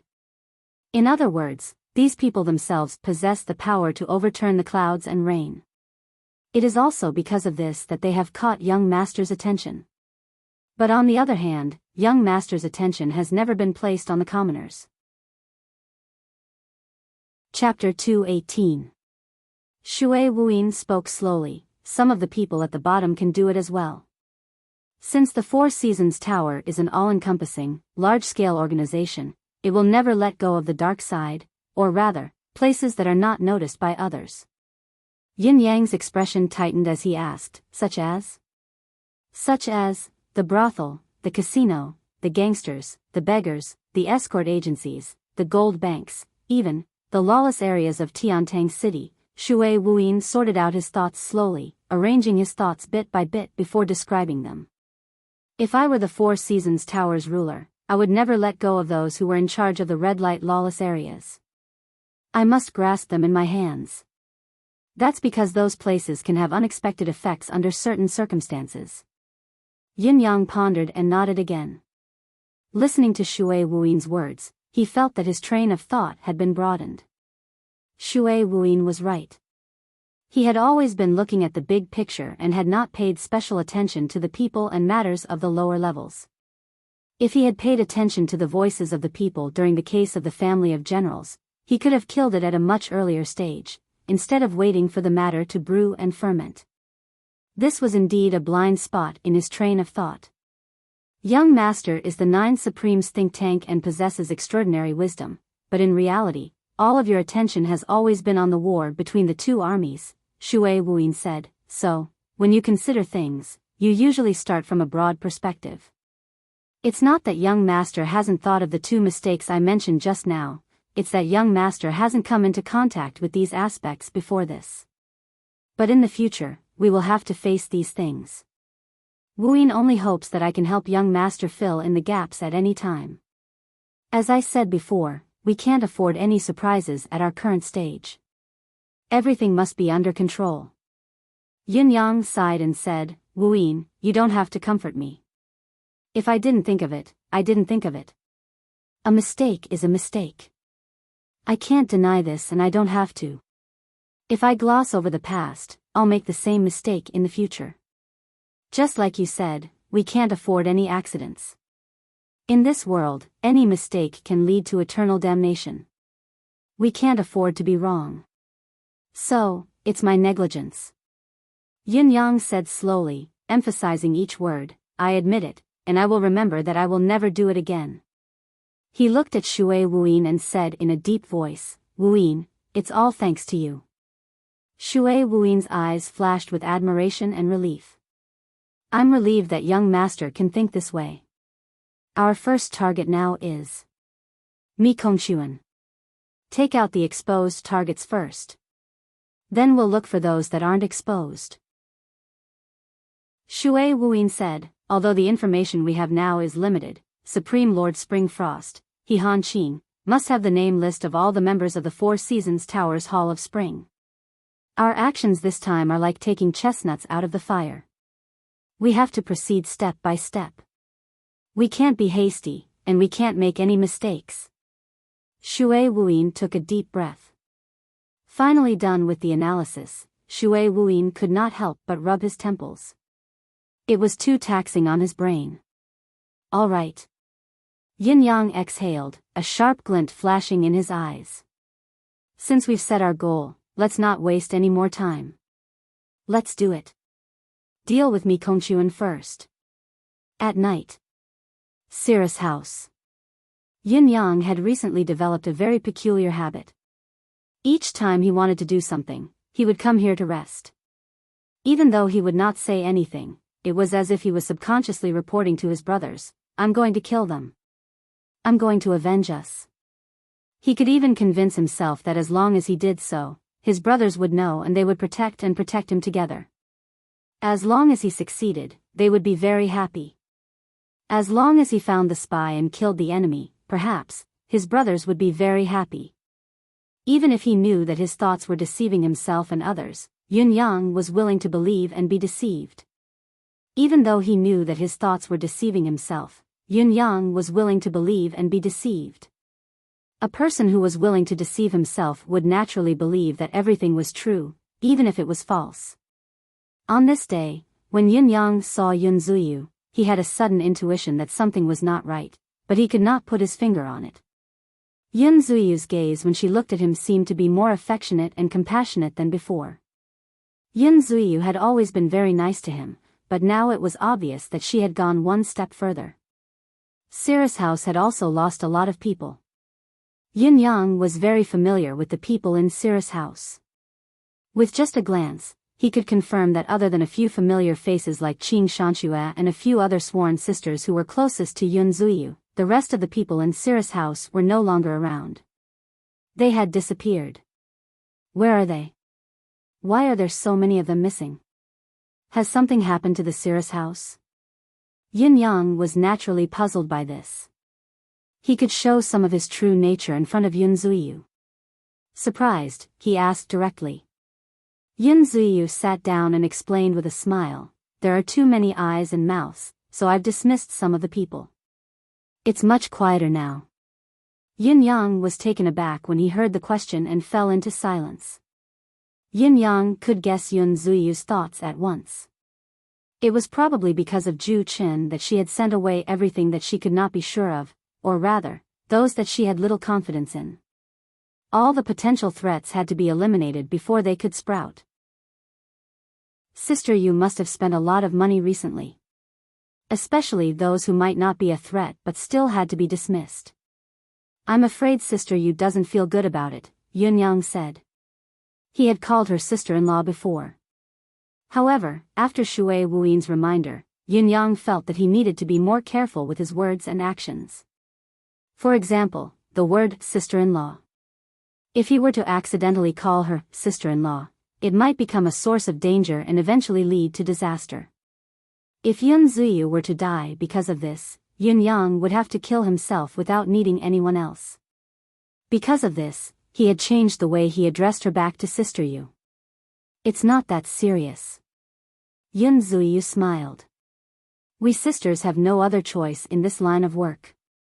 As women, who doesn't wish to have a good man, a stable home, or a life that they yearn for? This time, all the sisters who left, whether they've been removed or not, have each been given 1,000,000 silver taels. I believe that the days ahead will be peaceful and promising. Yun Ziyu heaved a long sigh of relief. I wish them all the best.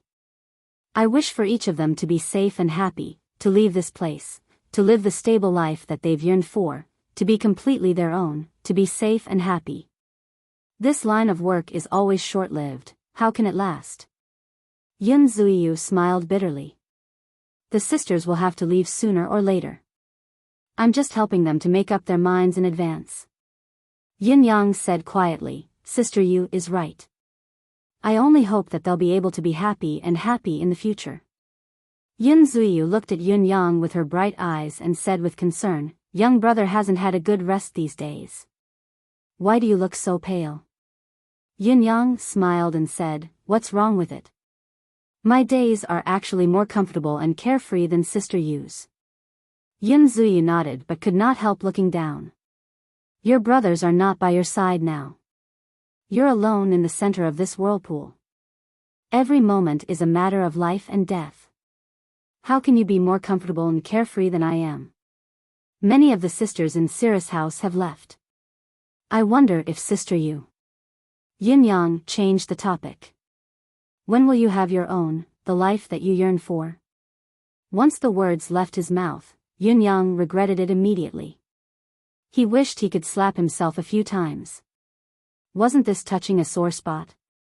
Yun Ziyu smiled softly and said, if I were to leave too, when he comes back, won't he have to spend a lot of effort to look for me? As for the life that I yearn for, it's here now. Yin Yang was silent, the sadness in his heart growing. Yun Ziyu smiled faintly and said softly, actually, a woman's life is very simple. It's all about waiting. It's the same no matter what kind of woman she is. When she's young, she's waiting for her lover, waiting for her home.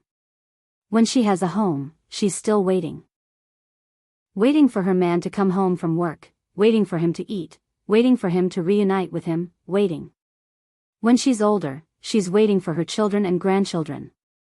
And now, I'm also waiting for my lover.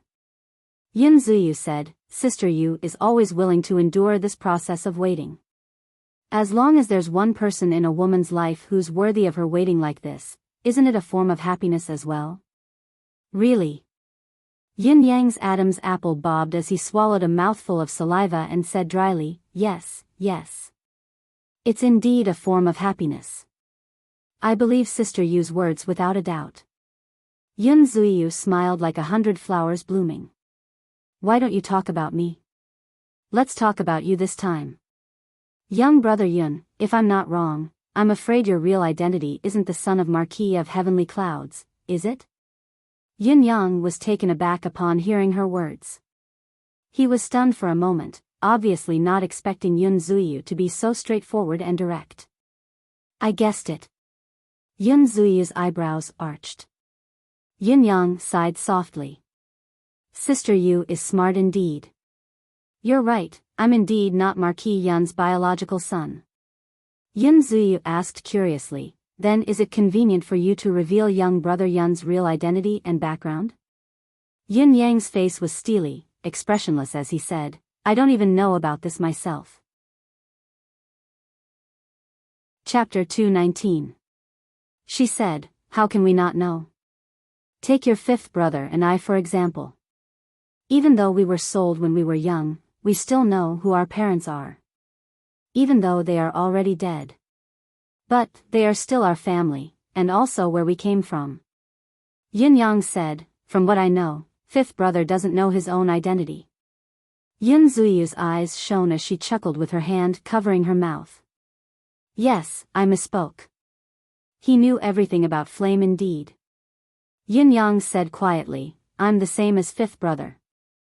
I don't know where we came from or where we came from. A stiff smile hung at the corners of his lips as he said, it's like we popped out from the weeds. Ha! Yun Zuyu was stunned. Looking at Yun Yang's blank expression, looking at this supreme cloud who had stirred up the world with only one hand and carried the heaven and earth mountain on his shoulders, a sudden wave of heartache that was like a tsunami engulfed his entire being. At this moment, she suddenly had an inexplicable urge to hug Yun Yang in her arms and comfort him. She stood up and walked over softly, squatting in front of Yun Yang and looking up at him. She said softly, young brother, you still have sister-in-law. In this world, how unfortunate we are, but how fortunate we are at the same time. It's because we still have each other. After all, we still have kin in this world, we still have each other's comfort. It's all so precious. Yin Yang smiled softly. Yes, sister Yu. We're all very fortunate. He took in a long breath and said, I'm leaving. Sister Yu, I'm going to collect some interest tonight. Yun Zuyu said softly, be careful. You must come back alive. Only when you're alive can you speak of revenge. Yun Yang nodded. His purple robe fluttered as a lock of his black hair fell, covering half of his face. He turned around and said, Sister Yu, you're really smart. Yun Zuyu was stunned when she heard him.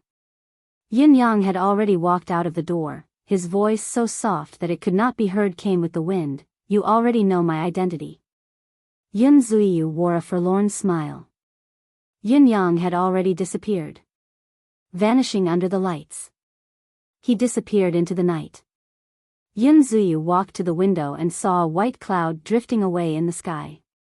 At this moment, it was already past midnight. Mi Kongquan's back was hunched as he coughed softly. His fair and plump face was much thinner now, his wrinkles much deeper. He shut his mouth tightly. It was as if there was a snake circling around his body. The surging Xian Qi also revolved around his body. There seemed to be a small tornado spinning in the room. After a long while, he suddenly opened his mouth and spurted out a green smoke. Then, he violently coughed twice and spat out a mouthful of blood. At the same time, a strange pop suddenly sounded out from his thigh, and a bloody hole suddenly appeared at the place where the sound came from. Then, a sharp sword chi rushed out from the bloody hole, and with a swish, it slashed a painting on the opposite wall into two. Mi Kongquan's already ragged breathing grew more ragged, his eyes filled with deep resentment.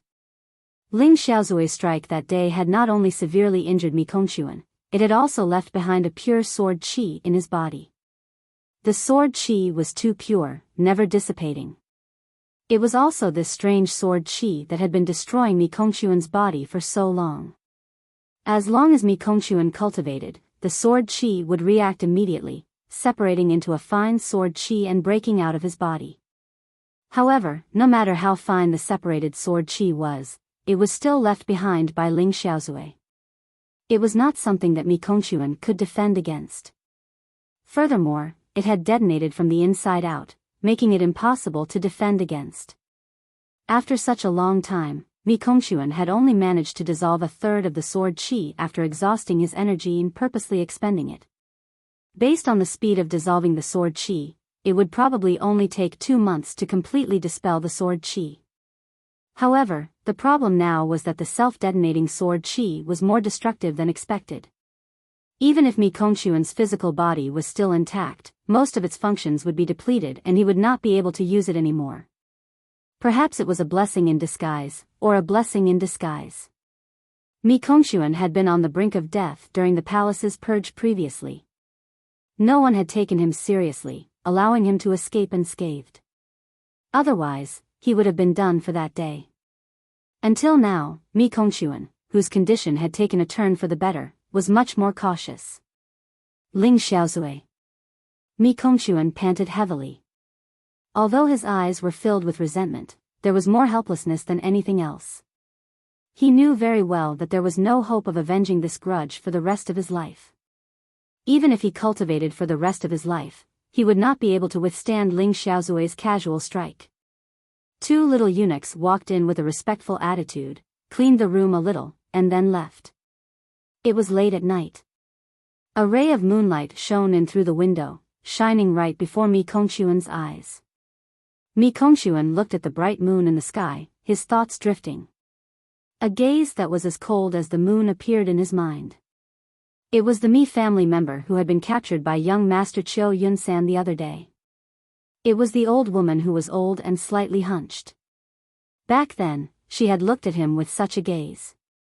From the moment he had appeared until he left, whether she had been under the enemy's control or had regained her freedom, her eyes had always been looking at him. Mi Kongquan heaved a deep sigh. That was his wife. He could still remember the time when both of them had just gotten married. They were deeply in love. Every night, he would hold his beloved in his arms, fly to the roof and sit on the roof tiles, looking up at the bright moon in the sky. It was because her name was Leng Yu. Since when did the warmth cease to exist? Yes, when he had joined the Four Seasons Tower and cultivated the ultimate cultivation method, he had become colder and colder to his wife. When he had cultivated to a certain level, he realized that this cultivation method was actually the legendary art of solitude. After cultivating it, his cultivation method improved by leaps and bounds. The progress was more than 10 times that of an ordinary cultivation method. However, once he cultivated this cultivation method, he would no longer be able to have sex. It was also at this time that the tower's order came. He was to enter the palace without any belongings for the greater good. At that time, he was no longer able to have sex. He always felt that he was inferior to his wife. Coincidentally, there was such a mission. He had gone for it without hesitation.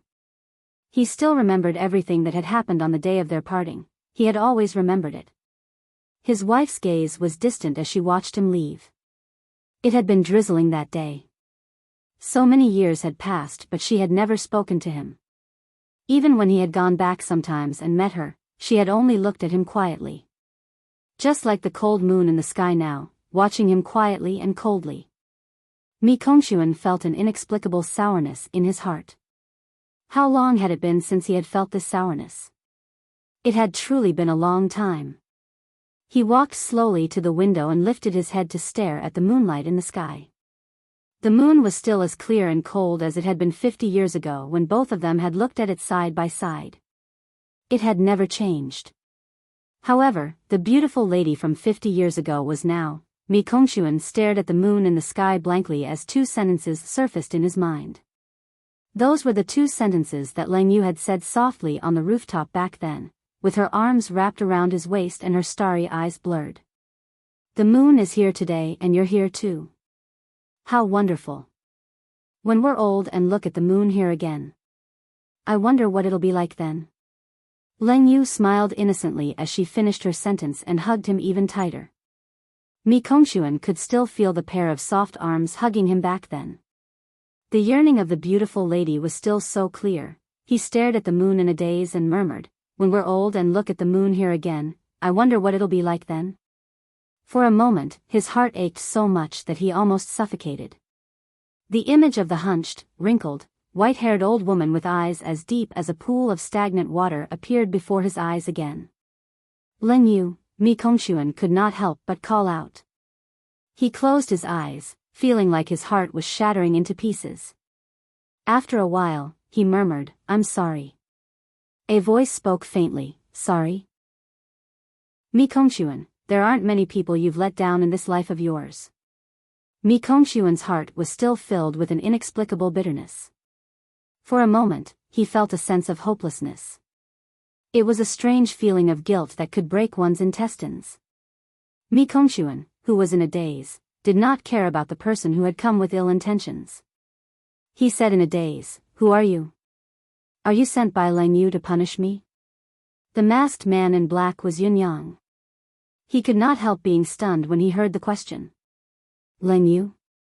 Who was that? Yin Yang's momentary stupor gave both parties a buffer. Mi Kongxuan had also recovered from the moment of hesitation and regained his clarity of mind.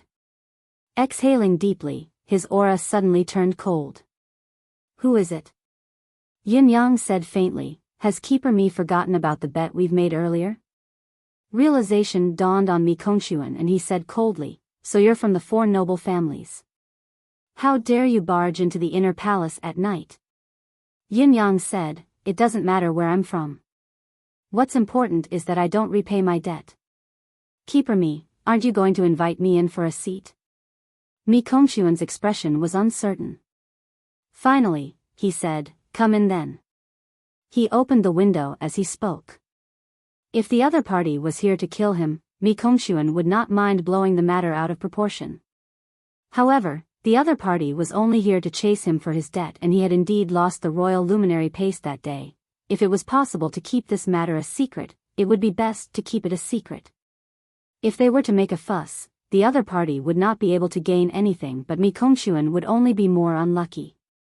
Therefore, after weighing the pros and cons, Mi Kongxuan still allowed the person to enter the room despite his reluctance.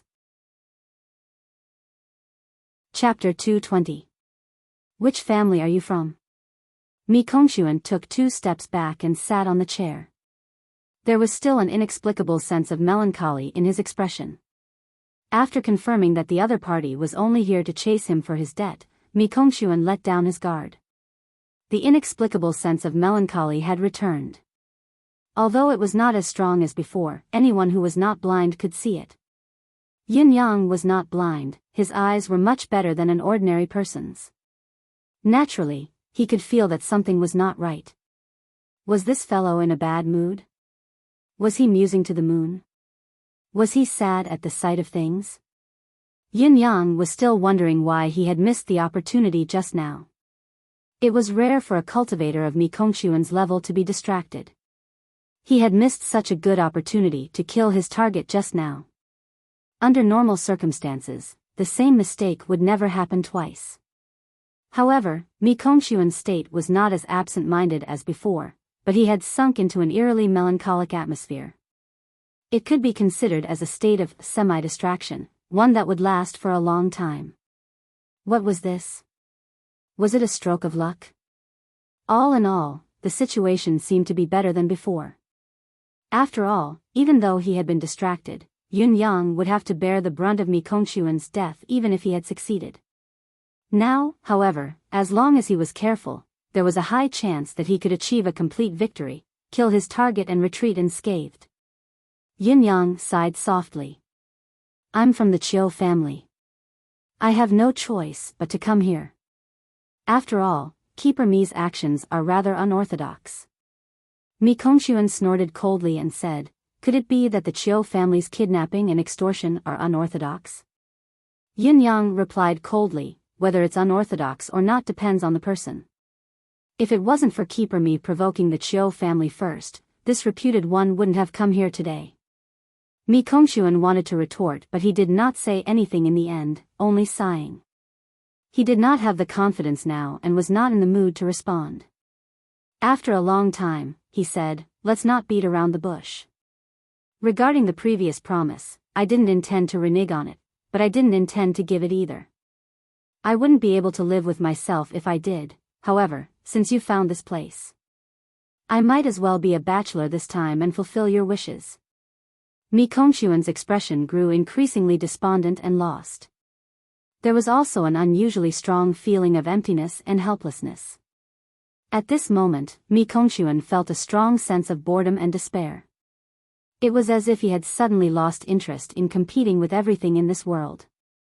Yin Yang could feel the sensation clearly. What the hell happened to him? How could the mental state of a high-level shouja be so decadent? What was the meaning of this? Facing a stranger who had suddenly appeared, he believed her just because she said she was from the Chiu family? Also, what was he doing sitting on the chair in such a daze? He didn't even have the slightest bit of vigilance. Even though Yin Yang was here to kill, he was a little confused now. If the target was too easy to kill, it would be a very strange thing. He didn't know where to start. Then the luminary paste. Yin Yang asked. Heh heh, Mi Kongshuan tossed out 5 small boxes casually and said in a self-deprecating tone, if it were someone else, I believe they wouldn't have given it away no matter what. It's a pity that these things are completely useless to me. Yin Yang was struck by a thought and said, everyone has their own aspirations. This can't be forced. Mi Kongshuan chuckled, as if he wanted to say something but swallowed his words forcefully. Yin Yang could acutely feel that Mi Kongshuan's emotions had fluctuated violently again. His eyes shone as he sat down on the chair in front of Mi Kongshuan and said softly, I didn't expect Brother Mi to be such a straightforward person. I'm impressed. I hope that I can be friends with Brother Mi in the future after this. Mi Kongshuan smiled noncommittally and said, may I ask for your name? What's your name in the Chiu family? Yin Yang's face twitched as he answered in a low voice, I can only tell you that I'm ranked top 5 in the Chiu family. Mi Kongshuan's gaze wavered for a moment before he finally chuckled and said, it looks like your family values me quite a bit. Yin Yang said, but this reputed one didn't expect Keeper Mi to be so easy to talk to. Mi Kongshuan chuckled coldly when he heard that and said, there are plenty of times when I'm not easy to talk to. Since you've achieved your goal, please leave quickly. This is the palace after all. It's not a place to be taken lightly. Yin Yang chuckled and said, it's not that I don't want to leave, but I was prepared before I came, wanting to spar with Brother Mi. Perhaps Brother Mi doesn't know this, but Brother Mi's name is well known among the 4 noble families, especially the Chiu family. But I didn't expect things to go so smoothly. So I'm a little surprised and a little embarrassed. It just so happens that Brother Mi seems to be in a bad mood, so I'll chat with Brother Mi to relieve your boredom. Oh? Mi Kongshuan asked. Obviously, he did not believe Yin Yang's words. Even if the Chiu family in front of him had the intention to return the favor, they had only known each other for a short period of time after all. Yin Yang sighed softly and said, actually, I can roughly understand Brother Mi's current state of mind. Martial artists like us, we've been living our lives on the edge of a knife, rolling on the brink of life and death. What we seek is nothing more than fame, profit, and power. However, for fame, profit, and power, what we give and what we gain may not be proportionate. Yin Yang sighed softly. There's no gain or loss in this world after all. After all, people like us, we've mostly gotten what we've imagined in the past. Even if it's not 100%, it's at least 80 to 90%. Mi Kongshuan's Adam's apple bobbed but his face was still emotionless. Yin Yang knew that he had wanted to speak just now, but he had swallowed his words forcefully. Seeing that it was working, he had to continue persuading, actually, this reputed one and Brother Mi don't know each other. We've even been enemies before this. Some words are indeed too much to say to a shallow acquaintance. However, today's situation is peculiar. It makes me want to say something. Brother Mi can be considered successful now, how can your state of mind be so dispirited? Success and recognition? Mi Kongshuan could not help but let out a bitter chuckle. He pointed at his own chest and said, Brother Chiu, do you think that a handicapped person like me who has an extraordinary cultivation base can be considered successful if all I do is serve people in this palace every day? Mi Kongshuan could not help but chuckle in anguish. Yin Yang sighed softly, this is a matter of opinion. The path is ultimately chosen by oneself. Since Brother Mi has chosen this path back then, it's probably the end now that you've reached the position of the palace's innkeeper. How can it not be considered successful? Mi Kongshuan chuckled bitterly. Chosen by myself? Chosen by myself? Ha ha ha. He took a deep breath and said, if I could choose myself, who wouldn't want a beautiful wife and concubines, a marquis for generations to come? Who would be willing to cut themselves off to serve in the palace? Yin Yang chuckled again and said, with Brother Mi's cultivation base and achievement, who can force you to submit if you're not willing? Actually, it's inevitable to deceive oneself and others in this world. There's no need to say more. Everyone has their own aspirations, I understand that. Mi Kongshuan's anger flashed before he put on an inexplicable smile and said faintly, men are afraid of entering the wrong profession, Women are afraid of marrying the wrong man. This is the true truth. And the thing I regret the most in my life is that I entered the wrong profession, and even caused my wife to marry the wrong man. He lifted his head slightly and looked at the cold moon that was still gently shining down on him. There was a pained gentleness on his face, veins bulging on his forehead. His hands were clenched into fists, obviously trying to control himself. Yin Yang's gaze flickered as he said, "But you've entered the palace after all and become a eunuch." This sentence was extremely vicious. Especially to Mi Kongquan now, this sentence was akin to tearing up all of his scars. His flesh was a bloody mess, and he was riddled with scars. It was a lethal blow to Mi Kongquan when he was in a daze. The unabashed viciousness made Mi Kongquan lose his rationality instantly. Under the moonlight, Mi Kongquan's expression suddenly turned menacing amidst the everlasting gentleness. All of this isn't what I wanted. He was almost roaring, like he was arguing, but also like he was responding to his own heart. A young eunuch's voice asked timidly from outside, "Eunuch Mi, what's going on over there? Do you want this lowly one to go in and serve?" The unexpected but reasonable eunuch Mi poked at Mi Kongquan's scars even more as he cried out hysterically, "Scram! Scram as far as you can!" "Yes." The young eunuch outside was scared out of his wits and disappeared in a flash. Mi Kongquan's expression was almost ashen under the moonlight.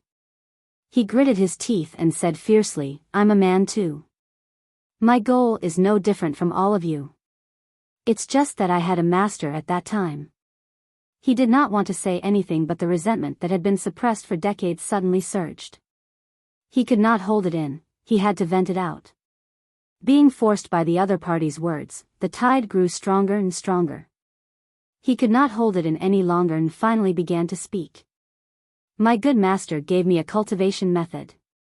Mi Kongquan's expression was menacing. "I was only 23 years old then. I was young, I didn't know any better. I cultivated the cultivation method and improved very quickly. 1 year of cultivation was comparable to 10 years of other cultivation methods. Do you understand the feeling of rapid improvement and rapid progress? I concentrated on my cultivation, and soon, I reached the 3rd level. As I continued to cultivate, I slowly realized that my interest in cultivation techniques was getting stronger and stronger, and it was becoming more and more irresistible. As for women, it seemed like I was becoming more and more indifferent, and I had no feelings for them. At that time, my wife had only been married to me for 2.5 years. Do you know that feeling?" Mi Kongquan chuckled bitterly. Yin Yang said faintly, "Cultivating in seclusion is an inevitable process on the path of cultivation. There's nothing wrong with that. It's just that everyone's state of mind is different." Mi Kongquan chuckled coldly. "But then I truly understood, it's not that I'm indifferent, it's that I can't take it anymore. I can't, do you understand?" Chapter 221. Then, I went to seek medical help, but there was no improvement, until I found a doctor who was proficient in mystical qi. He told me that the problem was with the cultivation method I was cultivating, the art of heaven surpassing divine. The martial world calls this cultivation method the art of solitude. Mi Kongquan said, "My master gave me the art of heaven surpassing divine." He knew the pros and cons of cultivating this cultivation method. By the time I realized it, it was already too late. Even if I were to destroy the cultivation method I had cultivated and even my cultivation base, it would be useless. My body's condition was irreversible. Mi Kongquan said, "I went to find my master, wanting to ask for an explanation, but I realized that I couldn't find him anymore. Then, I realized that there was nothing else I could pursue other than power. Slowly, I turned from indignation, from shame, from anger, from despair, to acceptance, for the sake of acceptance. 5 years have passed. Within these 5 years, I've changed completely, becoming a completely different person. It was then that my master appeared again. He asked me directly, was it bitter? Was it bitter? What do you think? Was it bitter?" Mi Kongquan chuckled. Yin Yang said softly, then let me guess, your answer then should be, not bitter. Mi Kongquan smiled through gritted teeth and said, that's right. My answer then was indeed not bitter. Since it's already like this, what's the use even if I were to complain? There's no meaning in it at all. My master was pleased to see that I was willing to accept reality, but he also noticed the stiff atmosphere in my home. Seeing how I was living like a year at home, he asked me if I wanted to go out. To change the atmosphere of my life. It was then that I blurted out that I wanted to leave. It turns out that at that time, I already couldn't wait. My master asked me to enter the palace and said, since you can't achieve success as a man, then find another way. As long as you can achieve another success, this life will not be in vain. I chose to enter the palace in the end, until now. I haven't been home for a very, very long time. Until that day when your Chiu family kidnapped my family. I went. I saw my wife once again. My wife, she was so beautiful back then, but now she's an old woman with wrinkled skin and white hair. Mi Kongquan smirked. Do you understand that feeling? No, you won't.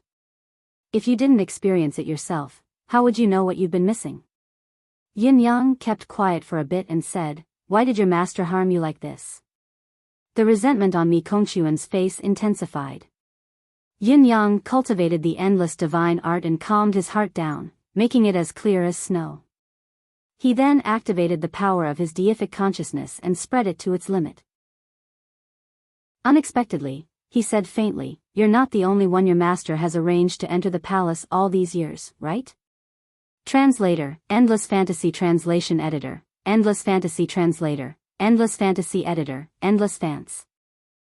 Because of this, he naturally didn't hesitate to launch a divine sense attack at this moment. Mi Kongquan felt even more dazed. The warmth of the past that had been buried deep in his heart surfaced one by one, the resentment in him rose like a wildfire. He blurted out without thinking, of course, I'm not the only one.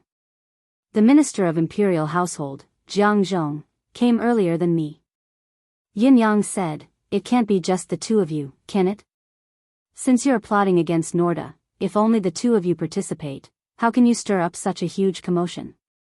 There will definitely be someone who will come to your aid. Mi Kongquan sighed. Since I want to do something big, I can't do without the military and the government. Even the royal purge this time was mediated by people from both the military and the government. Speaking of which, I only found out recently that we have quite a number of people. Yin Yang's deific consciousness was working as hard as he could, while Emmy was doing its best to help as well. Yin Yang's tone grew even more indifferent as he said with a smile, I'm sure there must be something special here that you can't even imagine. It's not just one person. Mi Kongquan smiled coldly. It's already beyond my imagination that Shen Yusher and Yang Butao are our people. What's even more unexpected is that the top person under the Board of War's Grand Commandant is actually one of us as well. Such power.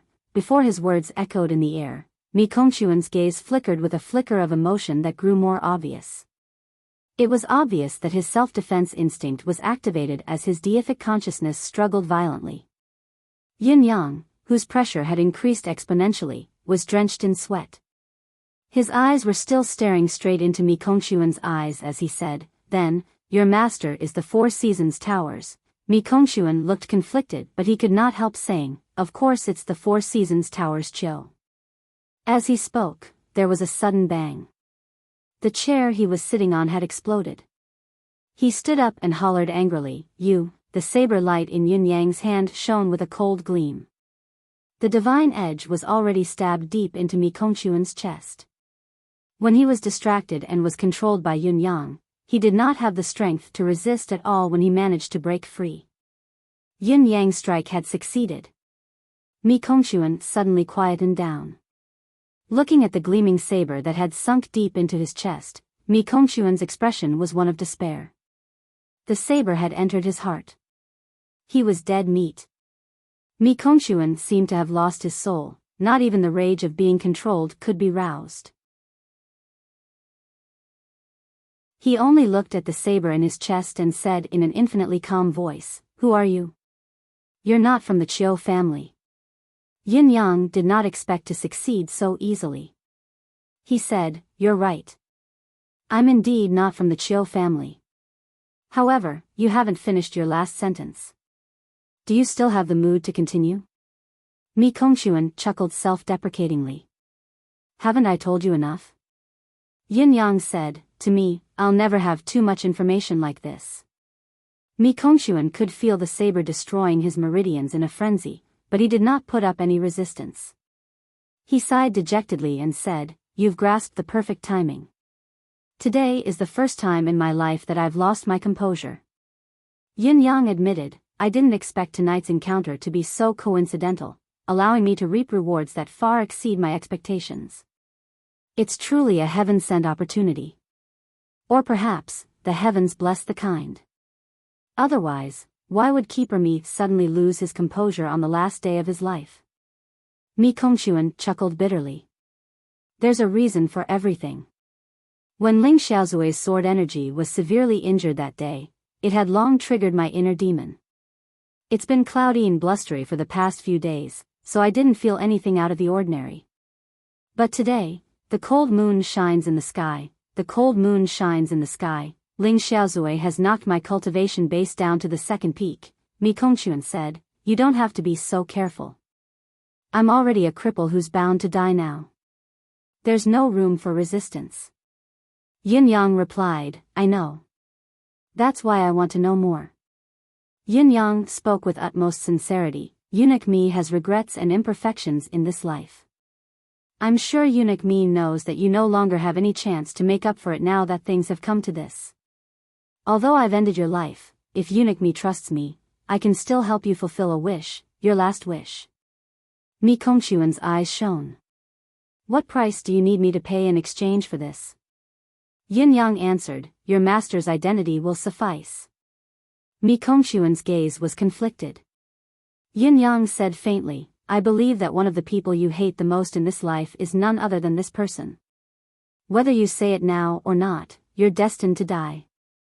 So, it all depends on whether you want to seek revenge and leave a chance for revenge for yourself. If you don't want to, I'll send you on your way without hesitation." Yin Yang said unhurriedly, "This is the palace's inner court after all. The stench of blood will easily attract trouble. I can't stay for long." Mi Kongquan chuckled, taking a shaky step back and pulling his body out from the tip of the saber. Blood gushed out like a fountain. Looking at the gleaming, almost illusory blade, he exclaimed, "Good saber." Lifting his head to look at Yin Yang, he asked, "Which supreme are you among the 9 supremes?" Yin Yang kept quiet for a bit before replying in a low voice, "How do you come to such a conclusion?" Mi Kongquan answered, "Other than the 9 supremes, no one else has such a deep grudge against the 4 Seasons Tower. It's said that wind, flame, blood, and thunder are still alive among the 9 supremes." Mi Kongquan asked, "Which one are you?" A cloud appeared on Yin Yang's fingertip and floated in front of his chest as he spoke slowly, "Not only are wind, flame, blood, and thunder still alive, I'm still alive as well." Mi Kongquan's eyes shone as he said in relief, "So it's Supreme Cloud. The 9 Supremes' brains." Yin Yang answered, "It's me." Mi Kongquan smiled sadly and suddenly bowed deeply. "Supreme Cloud, I'm sorry." Yin Yang was taken aback. Mi Kongquan turned around abruptly and slowly pulled out a wooden box from under his bed, saying, "Lord Supreme Cloud, although we've been enemies and I, Mi Kongquan, have done the 9 Supremes wrong, I'm relieved knowing that you're Supreme Cloud because you're someone I can trust. Therefore, please, send this sum of money to my family. Other than that, pass this letter and this jade pendant that looks like the moon on my chest to my wife. Also, have a word with her." Mi Kongquan's chest was bleeding profusely, his face turning pale. However, he did not care. His eyes were filled with regret and guilt as he said word by word, "I regret it, I really do. It's a pity that it's too late, there's no turning back now. I really want to watch the moon with her once, just like how we did back then." Yin Yang memorized it seriously and said seriously, "I'll remember it. Thank you." An unprecedentedly relaxed smile hung on Mi Kongquan's face. It was genuine and sincere. He took 2 steps back slowly and sat on the edge of his bed, his trembling hands groping for his blanket and pillow. He exhaled slowly and said softly, "Supreme Lord Spring Frost is he Han Qing while my master is Supreme Lord Autumn Frost. Now, he's the empire of Dayuan's royalty, the first high official." Chapter 222. Yin Yang shuddered and said, "Thank you." Mi Kongquan quivered, blood dripping from his mouth and nose as he said, "There aren't many people from the Hall of Autumn in Yutong because this is Supreme Lord Spring Frost's territory. This is all I know. I've told you, with Supreme Cloud's ability, it's more than enough to deal with them. You're a man blessed by heaven, heaven always blesses the kind. Now, I believe it." Mi Kongquan's body grew more and more hunched, his voice breaking. "Right, be careful, there's a saber in the sky, there's a saber in the sky?" Yin Yang asked subconsciously, stunned. However, Mi Kongquan was close to losing consciousness. His blood was almost drained. "I beg you, after I die, chop my lower body into pieces." "I beg you," Yin Yang sighed. Mi Kongquan was already at the stage of death. Everything he did was murmur instinctively. Suddenly, Mi Kongquan sat up from his slumped position. His eyes were wide open but his pupils were dilated.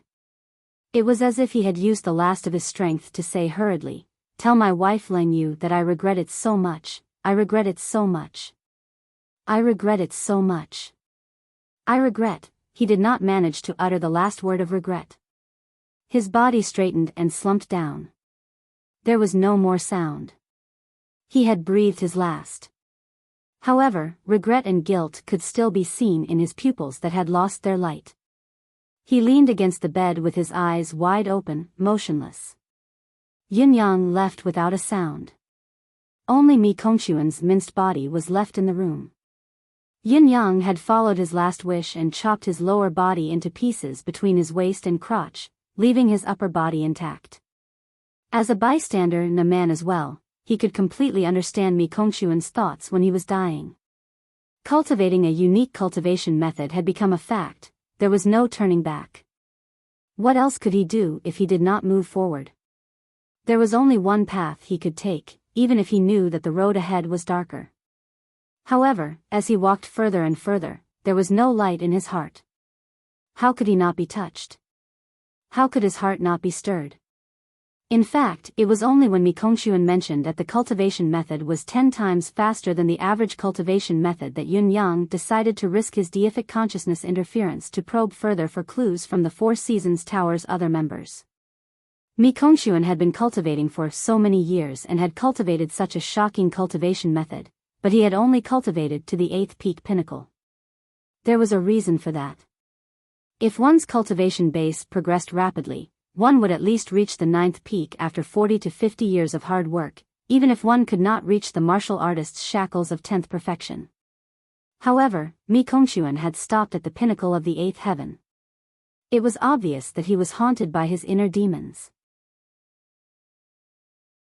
The devil in his heart, coupled with his hatred, had long buried a huge threat. Otherwise, Mi Kongquan's foundation would never be shaken by a few words from Yin Yang. Before he died, he would rather have his body crushed than to live in this world with an incomplete body.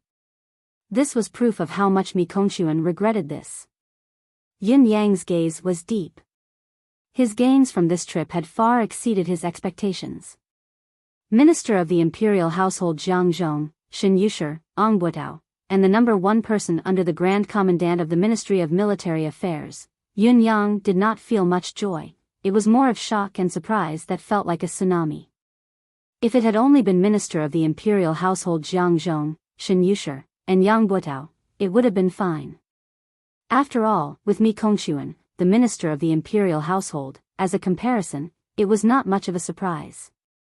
However, the number 1 person under the Grand Commandant of the Ministry of Military Affairs, it made Yin Yang shudder. The 2 old marshals, Qiu Jianhan and Leng Daoyin, belonged to the Ministry of Military Affairs, but they had long transcended the unique existence of the Ministry of Military Affairs. The Grand Commandant of the Ministry of Military was old and frail, having one foot in the grave. He had long let go of his duty and entrusted it to someone he had acknowledged as his successor. In other words, the entire military affairs of Yutong's Ministry of Military Affairs were now in the hands of the acknowledged successor. If that person was really from the Four Seasons Tower, the consequences would be unimaginable and difficult to deal with. No matter what, I've managed to uncover a few more people, and they're rather important ones too, Yunyang thought to himself. Then, he floated away.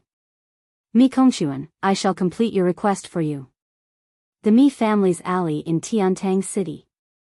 Yunyang flew over in his human form, looking down from midair at the huge house in the Mi residence's alley. The structure of the huge house was different from the rest, occupying an exceptionally wide area. There was a pavilion built on the roof, looking out of place. At this moment, there was a person sitting alone in the pavilion. He raised his head and looked at the bright moon in the sky in a daze. He did not move for a long time. Under the moonlight, the silhouette's white hair could be seen, her eyes were murky and her face was lined with wrinkles. Her body was hunched as well. She was thin, as if she could be blown away by a gust of wind. She was an old woman with one foot in the grave. She was an old woman. The old woman hugged her knees, her body curled up as if she was cold. The night breeze blew, lifting her sleeves and fluttering her gray hair. Yunyang suddenly felt an inexplicable sense of loneliness. He suddenly recalled that when he had just entered the palace and met Mi Kongquan, the latter had been leaning against the window, staring at the bright moon in the sky in a daze. Her actions, her expression, and her eyes were extremely similar to the old woman's. They were practically the same, and there was no difference between them. Yunyang suddenly knew who this old woman was. This was probably Mi Kongquan's wife, Leng Yu. It was already past midnight, the weather in November. The night breeze was chilly. The old woman sat there, but no one came to console her. It was obvious that the old woman's habit had long been known by her family. Knowing that it was useless to console her, they would not waste their breath in vain. The wind howled. Yunyang landed soundlessly, still masked and dressed in black. The old woman saw Yunyang descend from the sky, but her gaze was calm and indifferent, as if she did not see anything. After a glance, she turned around and continued to gaze at the bright moon in the sky, her thoughts focused. She was completely indifferent to the sudden appearance of a mysterious and powerful stranger. She was either too careless or her heart was dead. Is it Lady Leng Yu? Yunyang asked softly. The old woman's body suddenly trembled, and she faintly said, "Did he ask you to come?" Yunyang was stunned. The old woman's gaze was equally distant as she said, "It has been many years since someone called my name." Yunyang said in relief, "That's right. It was Keeper Mi who asked me to come." The old woman sighed softly and said, "Where is he? Why didn't he come himself?" Yunyang answered, "Mi Kongquan is already dead." There was a strange change in the old woman's expression. Her gaze seemed to freeze for a moment before she slowly turned her head. Her eyes were fixed on Yunyang's face amidst her fluttering white hair. "I did kill him," Yunyang said, "but before he died, he asked me to do something. I promised him." The old woman nodded slowly and said, "It was you who killed him." There was a sudden silence. What surprised Yunyang was that the old woman was not sad or resentful towards him after knowing about Mi Kongquan's death. There was only silence. After a long time, the old woman said, "After so many years, he is finally free." There was no hatred, no resentment, not even curiosity in her words. She did not even ask about what Mi Kongquan had asked of Yunyang.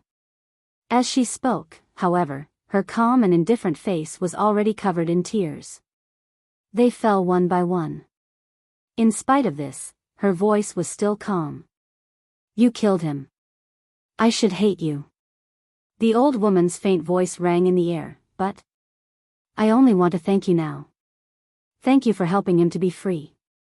He has suffered. He has suffered for 53 years, 7 months, and 5 days. Yin Yang's heart skipped a beat. 53 years, 7 months, and 5 days. She had actually calculated it so clearly. Yin Yang gently placed a large parcel in front of the old woman and said, "This is Mi Kongquan's lifetime savings. Not only are there plenty of rare treasures in it, but there are also banknotes worth millions. Mi Kongquan's lifetime savings were not insignificant. The millions of banknotes were only a small part of it. The treasures were the truly valuable items. If they were sold, the sum would be an astronomical figure." In spite of this, the old woman's eyes did not even move, she only stared at the bright moon in the sky. Tears trickled down her cheeks slowly, as if she did not see the massive amount of wealth placed before her. Yin Yang extended his hand.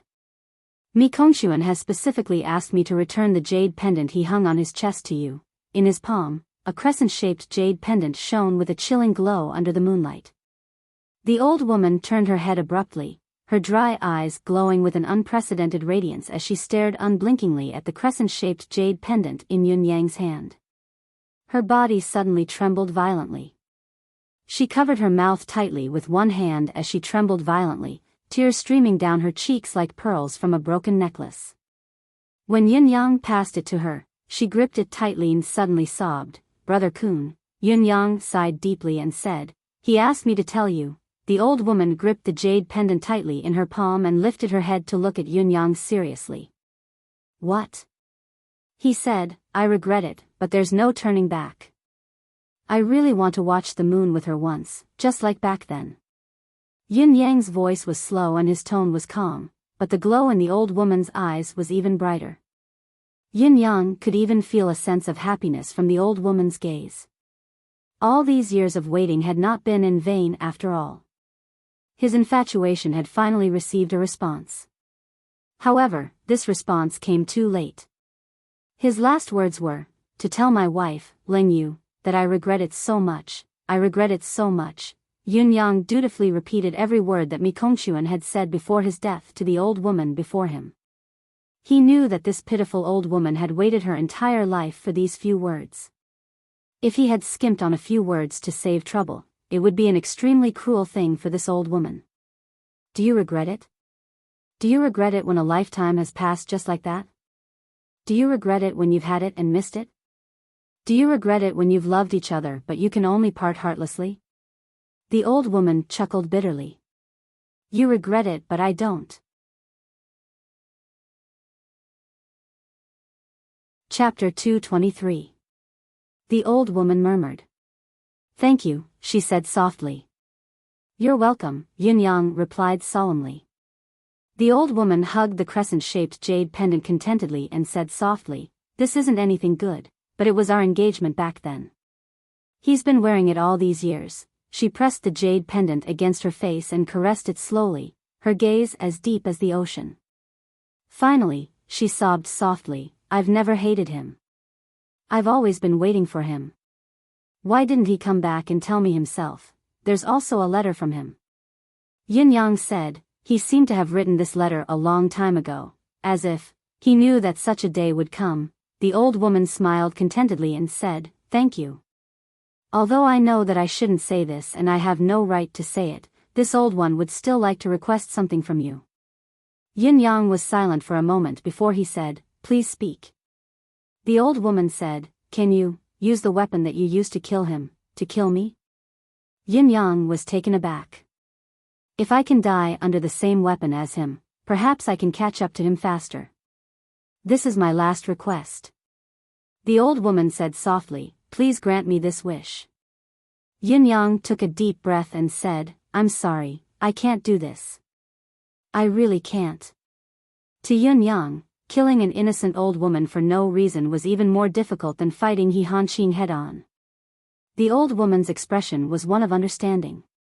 She did not insist anymore and said softly, "Mi Kongquan said that he regretted it, that he had let me down. Actually, he had never known how he had let me down since he was young. He doesn't even know what I'm asking for." The old woman chuckled softly. "Thank you. I won't read this letter." She looked at Yin Yang and murmured, "Thank you for fulfilling a wish of mine and Brother Kun's. As a token of our gratitude, you can visit the 7-star lake if you're free. 7-star lake? Yin-yang asked in confusion. The old woman did not answer. She lowered her head and looked at the jade pendant quietly. Suddenly, she grabbed the crescent-shaped jade pendant and kissed it, murmuring, "Brother Kun, if there's a next life, will you marry me? Will you still let me down?" Suddenly, the jade pendant shone brilliantly. It was actually the qi manifestation of the infusion of profound qi. Yin-yang was shocked. No, however, Yin-yang had discovered it too late. The old woman's mystical qi had reached its limit, and with a forceful pull, the crescent-shaped jade pendant was suddenly stabbed into her chest like a sharp knife. It sank deep into his heart. Yin-yang could only feel a buzz in his head. He had never expected the old woman to be so resolute in her desire to die. There was no hesitation at all. Furthermore, the old woman had a cultivation base of the 4th level of mystical qi. She had even used the most extreme method of self-destruction, exploding all of her cultivation base and destroying her own life force without holding back. If not for this, Yin-yang would still have had the chance to save her even if the situation had taken a turn for the worse. Yin-yang was filled with shock and frustration. However, the dying old woman did not seem to feel any pain at all. She actually persisted in grabbing the jade pendant and stirring it fiercely in her chest. A sincere smile appeared on her face. Actually, he didn't know. After he left, I also worked hard in my cultivation. Although I started late, I still wanted to continue this futile effort. Even if I couldn't catch up, I could at least get closer to him, hee. The old woman laughed sadly. Even after I knew later that he would never return, and that the cultivation base I had cultivated could not be used against an enemy. But, to deal with myself, it was always enough. To be able to hear these last few words of yours in this lifetime is enough. Yin-yang sighed. For a moment, he did not know what to say. The old woman's eyes shone brightly as if she had seen something. Joy shone in her eyes as she said, "Brother Kun, walk slower. Wait for me. I can't keep up." Suddenly, her voice disappeared. Her eyes were still shining with surprise, as if they were filled with the glow of love. It was as if she had reunited with her lover in another world. However, she was no longer breathing. Her soul had left the netherworld, she was dead. Yin-yang felt a heaviness in his heart. His initial shock had been replaced by this true emotion. Lifting his head, he saw the moon in the sky, still clear and cold. Perhaps, the moon that Mi Kongquan and his wife had seen back then was no different from the moon tonight. The moon was still bright, but the people had changed. It seemed that the voice above had finally alerted the people below, as voices could be heard gradually. Who is it? Is the old woman still up there? Let's go up and take a look. Yin-yang sighed softly, his body slowly turning ethereal, turning into the howling cold wind in the air. I hope that all of you really have a next life. May we never abandon each other in our next life. Stand side by side, the moon is round. Yin-yang grabbed the 5 portions of luminary paste and returned quietly. Now, Yin-yang dared not keep any of the slightly more precious heaven and earth treasures or rare spiritual medicine in his embrace. Emmy did not care where they came from or what they were used for. As long as they were useful to Emmy, it would absorb them directly. After a few painful lessons, Yin-yang had finally learned his lesson. However, when he returned to his own courtyard, he had yet to recover from the heavy sadness. At this moment, Shui Wuyin was like an invisible man, quietly standing under the tree. Lao Mei and Fang Mafei, who were beside him, wore a strange expression. Shui Wuyin was just standing there, but even if they had seen him, they would have turned a blind eye to him. It was no longer a matter of whether he was superior or inferior. He did not even have the slightest sense of existence. In disbelief, both of them used their deific consciousness to search for his location. What shocked them even more was that they could not sense any movement at all. Such a living person, they had clearly seen him, but how could he be invisible, as if he did not exist? Lao Mei and Feng Mafei exclaimed in disbelief, finding it hard to comprehend. How could there be such an extraordinary person in this world? It was only when Yin Yang returned that Shui Wuyin walked out of the shadow. Like a specter, he stepped into the sunlight. The dark fog dissipated, revealing the world once more. Lao Mei and Feng Mafei, who were not far away, exclaimed softly as they thought in unison, "Demon." Then, both of them walked away as if nothing had happened, obviously wary of this seemingly inhuman being. Shui Wuyin did not care about what they were talking about. Looking at Yin Yang's somber expression, he asked in a low voice, "You didn't succeed?" Yin Yang sighed, "Not only did I succeed, there were also many unexpected gains." Shui Wuyin smiled, "That's a good thing. Were there any other accidents in between?" It was no wonder that Shui Wuyin would ask such a question. Since he had said that he had succeeded and there were additional gains, this trip should have been a success. However, Yin Yang appeared to be troubled. How could he not be suspicious and worried? Yin Yang was silent for a moment before he recounted the night's events to Shui Wuyin. After listening to him, Shui Wuyin was expressionless as he said, "Young master, you have been too impulsive in this matter." "Young master, we are still very short of money now." Shui Wuyin said, "The money left behind by Mi Kongquan should be taken for ourselves. There's no need to send the letter as well. Let's not talk about whether it could be a trap, but there's really no need. Young master, you must know that since you've done something, you have to bear the price. This is the only truth in this world. No matter how cruel or regrettable the price is, it should be borne." Shui Wuyin smiled, "However, it is still a good thing for us that young master can return victorious and with unexpected gains." Yin Yang nodded and looked deeply into Shui Wuyin's eyes. Yin Yang realized that Shui Wuyin had his flaws as well. Shui Wuyin was meticulous, unflinching in the face of death, wise and steady, and flawless in the way he handled matters. However, he was simply too cold. Cold. Apathetic. Callous. It was as if he had a heart of ice. As a wise man and strategist, it was a good thing to have a heart of ice, but to Yin Yang, it felt imperfect. Only with flesh and blood could one be considered human. Wuyin, sometimes, we have to see the sentiments of the human world. Yin Yang said softly, "Even if they're enemies, it's only because we have different standpoints. It's one thing for us to kill them, but there's no need to deny their emotions completely. After all, this has nothing to do with what they've done. The heavens are heartless. Humans must have emotions." Shui Wuyin kept quiet for a bit and said, "Perhaps this is the difference in personality. To me, an enemy is an enemy. No matter how I kill him, it means the end of this matter. How can there be emotions? What does it have to do with me whether the enemy's emotions are rich or not? What I want is his life. Similarly, it has nothing to do with his emotions."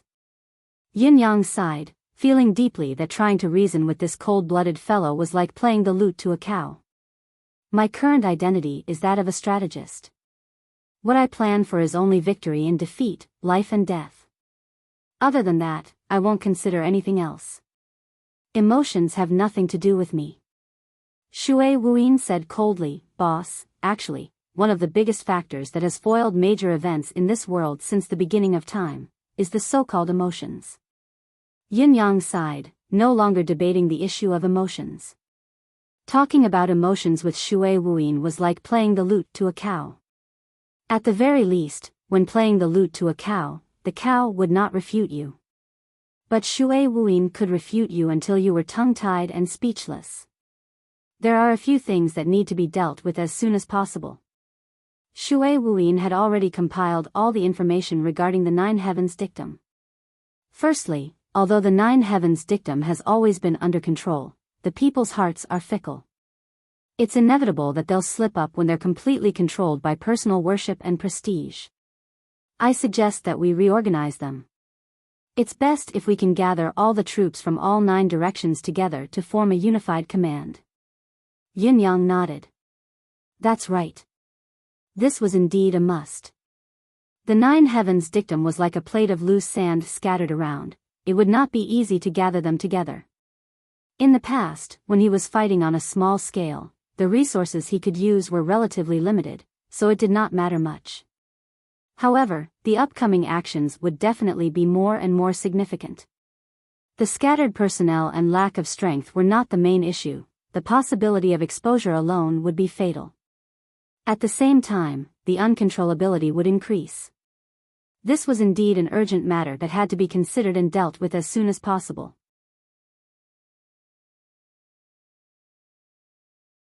Chapter 224. Secondly, we need to increase our manpower here.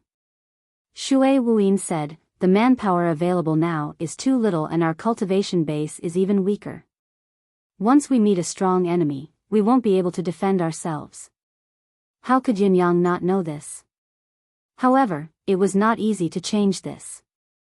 There were many experts in the world and many capable people, but as long as one's cultivation base had reached the 5th peak and above, there was basically no cultivator who was willing to be under someone else's command and obey orders. To put it nicely, Yunyang was Supreme Cloud, the brains of the 9 Supremes. His reputation among the people was close to the pinnacle, but it was nothing to the real experts. How could he have a strong foundation in this aspect? How could he attract so many experts to serve him? It's easier said than done. Yunyang chuckled bitterly. The third point is, Shui Wuyin said, we can't act with our own strength in the future. If others can hire assassins to kill us, we can, of course, hire assassins to kill others. Leveraging force to fight force is a great tactic we can use now. We can't give up on it. Although we'll need a massive amount of financial support to do this, we can't let it go. Yunyang stroked his chin. This point could be considered. He had too much money to spend now. There's also the fourth point. Shui Wuyin said, boss, your identity may have to be revealed. Yunyang frowned. My identity? You mean? Shui Wuyin said, of course not your real Supreme Cloud identity. Exposing your identity as the 9 Supremes think tank will only attract endless attacks. I'm talking about your other identities, boss.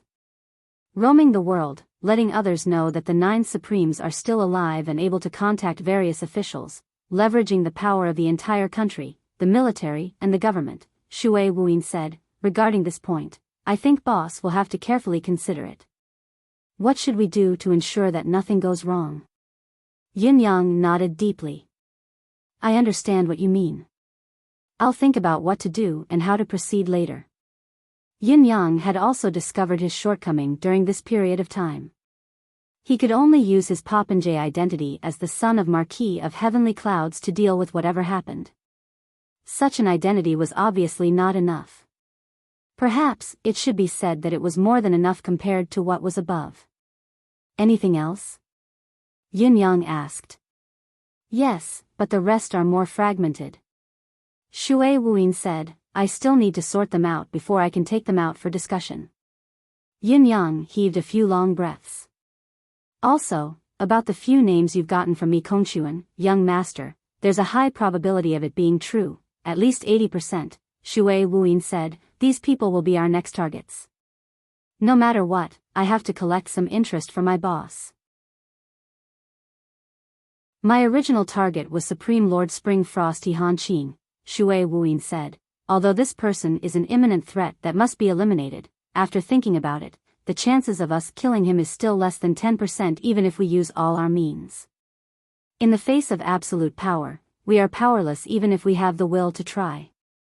If we want to deal with him, it will only be possible if we have the help of an expert who is on par with him. Next, we can try to find some super experts. It would naturally be best if they could serve us, but, even if it is just once, it will be much more appropriate than us acting rashly. Shui Wuyin looked at Yunyang. At this point, he was really just talking, and the rest could only watch from the sidelines. Shui Wuyin's heart was too cold. This trait had led to him not knowing many people, much less having no friends. Yunyang smiled bitterly, looking at Bai Shua's room, who had been recuperating from his injuries, feasting and not stepping out all day. He pursed his lips and said, "Which one of these masters is easy to serve?" If it had been before, Yun Yang would have been thrilled to have killed an important figure in the Four Seasons Tower like Mi Kongchuan and received accurate information about the others. Now, however, he did not feel the slightest bit of happiness. It was because of He Han Qing. He knew that Supreme Lord Springfrost was like a huge mountain in front of him, but he could not move him no matter what. This was what made him feel the most helpless. Just like what Shui Wuyin had said, in the face of absolute power, he was powerless. In the past, the 9 Supremes had intimidated the world and thought that the world was vast. Now that they had fallen, Yun Yang was the only one left. Yet, his aspiration remained unchanged and his will to seek revenge was firm. Although his aspiration remained the same, as his cultivation base and skill improved, the more experts he met, the more he felt the vastness of the universe. He was still far from being enough. There was always a higher mountain in a flash and a wider world beyond the sky. However, Yin Yang's eyes shone suddenly. It seemed that this matter was not entirely impossible. Fang Mafei, Yin Yang turned to call out. "We have a way here." Bai Shue, who was dressed in white as usual, sat quietly by the window. He looked relaxed and relaxed. Bai Shue enjoyed the tranquil surroundings of the residence of Yun and the tranquil atmosphere very much. He had come to the residence of Yun to ask Yun Yang questions and get to the bottom of the matter. Although he was unwilling and wanted an explanation, he had also thought of this as a place to avoid trouble. After all, he really had nowhere to hide at that time. If he did not come here, he could only wait for death. However, after coming here, especially after living here for some time, he truly did not want to leave. Such a quiet place. Such a spacious place. There was no one he did not want to see to disturb him. It was the perfect place to avoid trouble. Up until now, not only had He Han Qing's subordinates not found this place, even King Qingguang had not found this place. All in all, Bai Shue really did not want to leave. "I have injuries on me. I'll leave once I'm healed." Bai Shue often comforted himself this way during this period of time. However, the truth was that while Bai Shue's injuries were not light and he was covered in wounds, what was his cultivation base? With these 2 days of no disturbances, as well as the buffering of many healing spirit medicines, his injuries had already recovered by 70 to 80%. He really didn't want to leave this time. He was reluctant to leave. After standing for a while longer, Bai Shue slowly sat down with his legs crossed and began to cultivate his cultivation method. His injuries were no longer a hindrance, so it was only natural for him to resume his cultivation and cultivate his sword energy. Not only were his injuries severe from the previous battles, his cultivation base was damaged as well. Now was the time for him to fully recover his cultivation method. The earlier he recovered, the better. Even though Bai Shue was beginning to miss the residence of Yun's atmosphere, he would not let his guard down. Who knew when King Qingguang or He Han Qing's men would come knocking on his door? Relying on someone else was never as good as relying on his own ability. There's not much resources left. I need to think of something. Bai Shue sighed inwardly and began to fish out items from his embrace. Bai Shue carried dozens of pieces of exotic metals with him. They were the ones he had pawned to Yun Yang previously. These exotic metals were extremely valuable. It would not be an exaggeration to say that they were priceless. However, Bai Shue's talent was unique and the cultivation method he cultivated was different as well. He needed to nourish his sword energy with a large amount of metal qi to improve his cultivation method. Although exotic metals were rare in this world and were known to have a higher value, there were plenty of exotic metals that ordinary people could not smelt or melt when they got their hands on them. They could only look at them helplessly without being able to use them, which meant that they were useless. In spite of this, these items were the best support for Bai Shue's cultivation. Therefore, what he had with him were all sorts of exotic metals and metals. The metal qi on these materials should be enough for 2 months. Let's hope that these 2 months can be peaceful. Bai Yishua thought as he took out the metal pieces and placed them on the table. 2 months was not a long time, it would pass in the blink of an eye. However, Bai Yishua estimated that his cultivation base would be enough to recover completely within these 2 months. Once his ability was restored, he would leave Tiantang City as soon as possible and gather the mystical metals and metals once he was strong enough. However, Bai Yishua's entire body stiffened at the very next moment. His eyes were fixated on the various metals he had just taken out, his eyeballs almost popping out of their sockets. What was going on? The 3 pieces of meteoric metals that he had just taken out were dull and lifeless. They did not have the original luster of the exotic metals. Instead, they looked more like rotten wood. It was not like the meteoric metals were covered in tiny holes, like the eyes of a needle, densely packed. There were even signs of damage at the edges, as if the rocks had been weathered after being exposed to the wind and sun. Bai Yishua's eyes were wide as he extended his hand to pick up a piece of stellar steel to study it. Immediately, he groaned, feeling weak all over. Once he touched it, Bai Yishua immediately felt that something was amiss. The meteoric metals were no longer of their original weight. They were light, like they were only slightly heavier than the most common piece of wood. Bai Yishua tried to break it with his fingers in disbelief. Crack! He broke off a piece effortlessly. Now, Bai Yishua truly broke down. Even if it was a piece of wood, it should not be this weak. His hands were trembling, and he began to focus his attention on the next piece. Just like before, he could tell that something was wrong with it at first glance, and it broke with a pinch.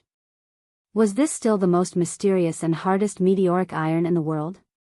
Bai Yishua shuddered as he took out all the rest of the metal pieces, chalcedony, precious metals from the bottom of the sea, cold iron, like he had gone mad. They were all the same. Using this to assist in cultivation, forget cultivating and nourishing sword energy, even a kitchen knife could be chopped into a few pieces. Smashing it with a wooden board would cause a pile of powder to scatter on the floor. Bai Yishua was at a loss for a moment. His legs gave way and he fell to the ground. Not only did he lose his composure, his eyes were dull as well.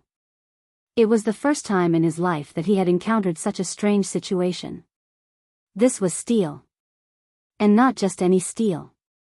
This was mystical steel, stellar steel, cold iron, the essence of golden jade. This was not a biscuit. Now, there were only 3 words in Bai Yishua's mind. What the hell? Yun Yang walked in just in time to see Bai Yishua's dispirited look. Looking at the rare metals that Bai Yishua had pawned to him on the table, he immediately understood what was going on. 99% of the essence of the rare metals had been extracted by Emi. Bai Yishua did not understand, but Yun Yang was well aware of it. The corners of Yun Yang's lips twitched. His body that had just entered turned to walk out immediately. It was more important to leave this troublesome place as soon as possible. Why did he feel a little guilty?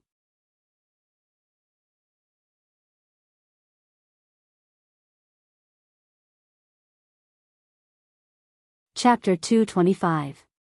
Sigh. Just as Yun Yang was about to leave, Bai Yishua called out to him. Bai Yishua was puzzled as well. This fellow must have come for something. Why did he leave as soon as he saw me? What's wrong? What is it? Yun Yang looked confused. What is it? I should be the one asking you this, shouldn't I? You came in to look for me, is there something you need from me? Bai Yishua thought so, but he could not help but feel puzzled as he said, Yun Yang, this is very strange. I've come to your house but, the rare metals that I've collected have all turned to dust? What's going on? Yun Yang breathed a sigh of relief inwardly. It looked like this idiot did not suspect him at all. What? What did you say?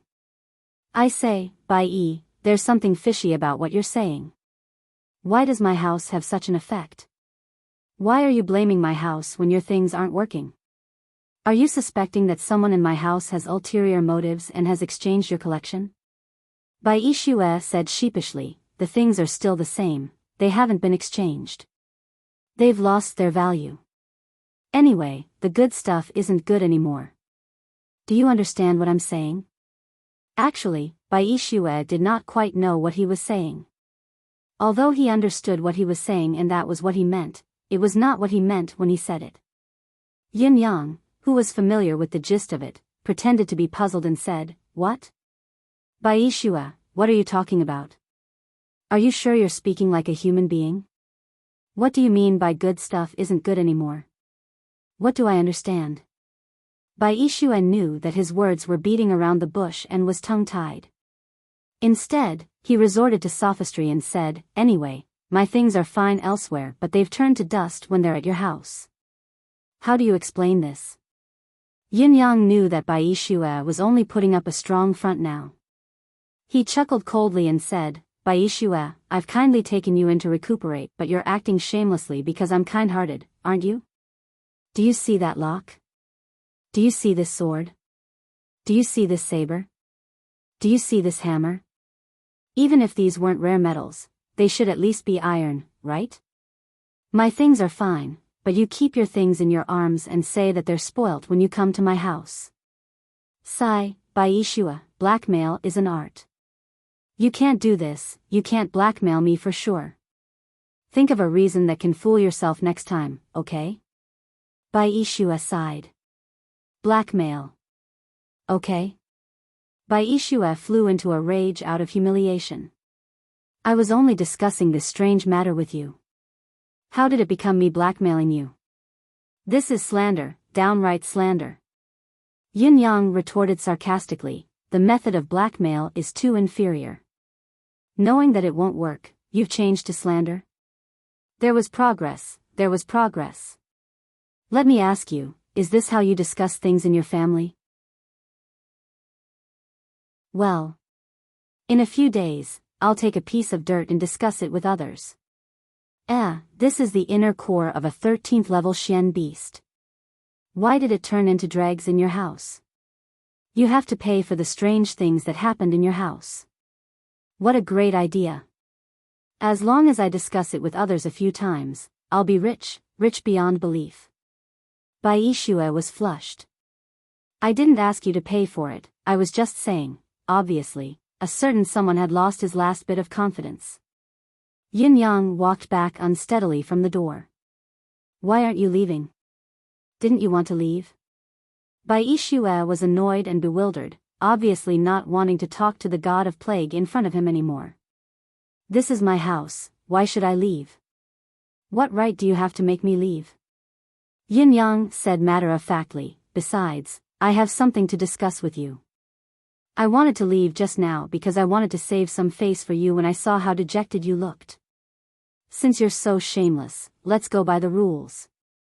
He had felt a little guilty just now, but after this argument, Yin Yang was certain that this fool really did not know anything. What was there for him to feel guilty about? At once, he felt reassured and confident.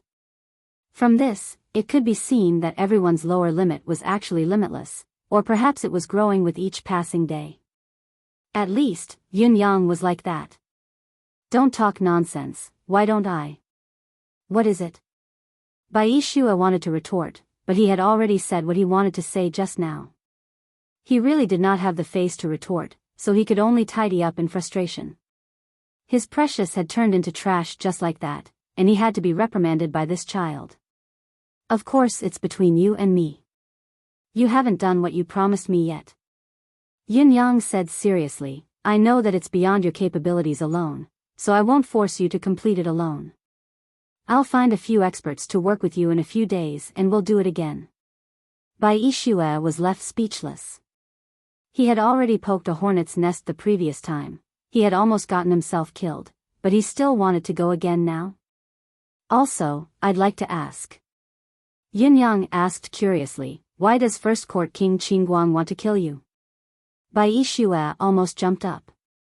"How do you know that First Court King Qingguang wants to kill me?" "I saw it with my own eyes," Yin Yang blinked and answered casually. "I don't know who hired First Court King Qingguang to kill me." Speaking of this, Bai Yixue was dismayed. I've always been kind to people, I've never offended anyone. Yin Yang turned to leave. You bloody executioner, you've killed tens of thousands of people, yet you have the cheek to say that you've been kind to others. You have the cheek to say that I'm embarrassed to hear it. It turned out that humans really had no lower limit. You have to be careful these few days. Don't expose your aura. Yin Yang blinked and said, because First Court King Qingguang might come to me at any time. Bai Yixue was stunned. Why? What's he coming for? Yin Yang said, because I've also offered to hire him. Hire him to kill someone for me. Bai Yixue could only feel a flock of crows flying over his head. His speechlessness had reached its peak. You asked me to do something for you, then you hired someone who wants to kill me to do it with me? Is there something wrong with your brain? If you're so capable, why don't you go to heaven instead? Bai Yixue then realized something. This bastard wasn't joking at all. He really wanted to go to heaven. The eerie aura that he was unusually familiar with had suddenly arrived and covered the entire residence of Yun. Even he was beginning to feel the eerie aura lingering around him. First Court King Qingguang had actually come. Although he was not here to kill him, the eerie aura lingering around him made Bai Yixue feel uncomfortable all over. He could only do as Yun Yang had said, hide in his room and retract his aura. Not only did he not dare to go out, he did not even dare to move. His heart was filled with bewilderment. Could he find whoever he wanted to?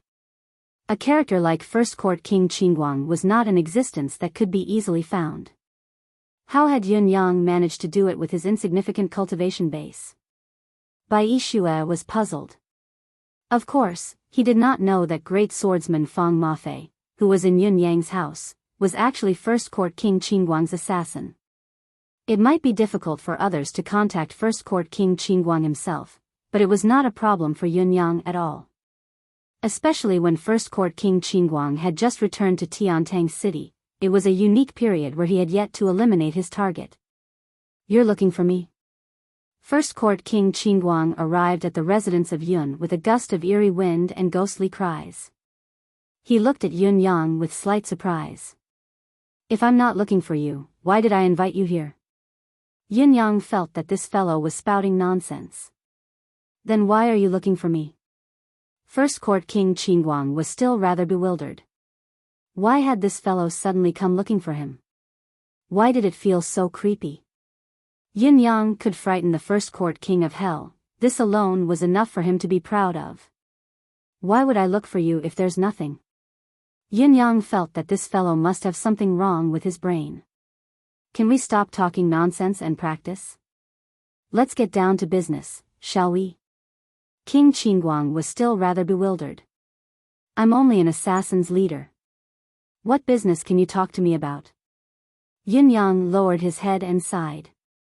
If you weren't King assassin's leader, I wouldn't have looked for you. Looking for an assassin's leader is definitely to kill someone. Is there something wrong with this fellow's brain? There must be something important to ask Your Highness King Qingguang to come here this time. Actually, this is your specialty. Yin Yang went straight to the point. I'd like to discuss a deal with His Highness King Qingguang. A deal? First Court King Qingguang became smart at once. He actually winked and said, Young Master Yun wants to kill someone? That's right. Yin Yang smiled. If it wasn't for this reason, I wouldn't have the guts to ask Your Highness to come and tease you even if I wanted to. First Court King Qingguang said, but our fee is very high as well. As long as there's a price. Yin Yang said with a grin, a problem that can be solved with money isn't a problem to me. Qin Guangwang coughed. At this moment, he actually felt awkward and speechless. Who's the target? First Court King Qingguang went straight to the point. Tell me the name and I'll check to see how much it costs. As long as it's something I can do, I'll give you a 20% discount. Who asked me to find you pleasing to the eye? This thing can be discounted? What do you mean by pleasing to the eye? Do I need a ghost like you to find me pleasing to the eye? Yin Yang said with a grin, "Thank you for your highness' favor. Actually, my target is an old scholar in Tiantang City. I didn't want the concourse of the underworld to step in, but I've always been cautious in my actions and there's an additional layer of concealment, that's why I'm doing this." Unexpectedly, First Court King Qingguang raised his guard and said in a low voice, "Someone from Tiantang City? Old scholar? You'd better tell me the target's name." "He Han Qing." Yin Yang was straightforward. "He Han Qing." You're tuning into the Romantic Tales YouTube channel. Don't forget to subscribe and join us on this journey to catch the most captivating stories.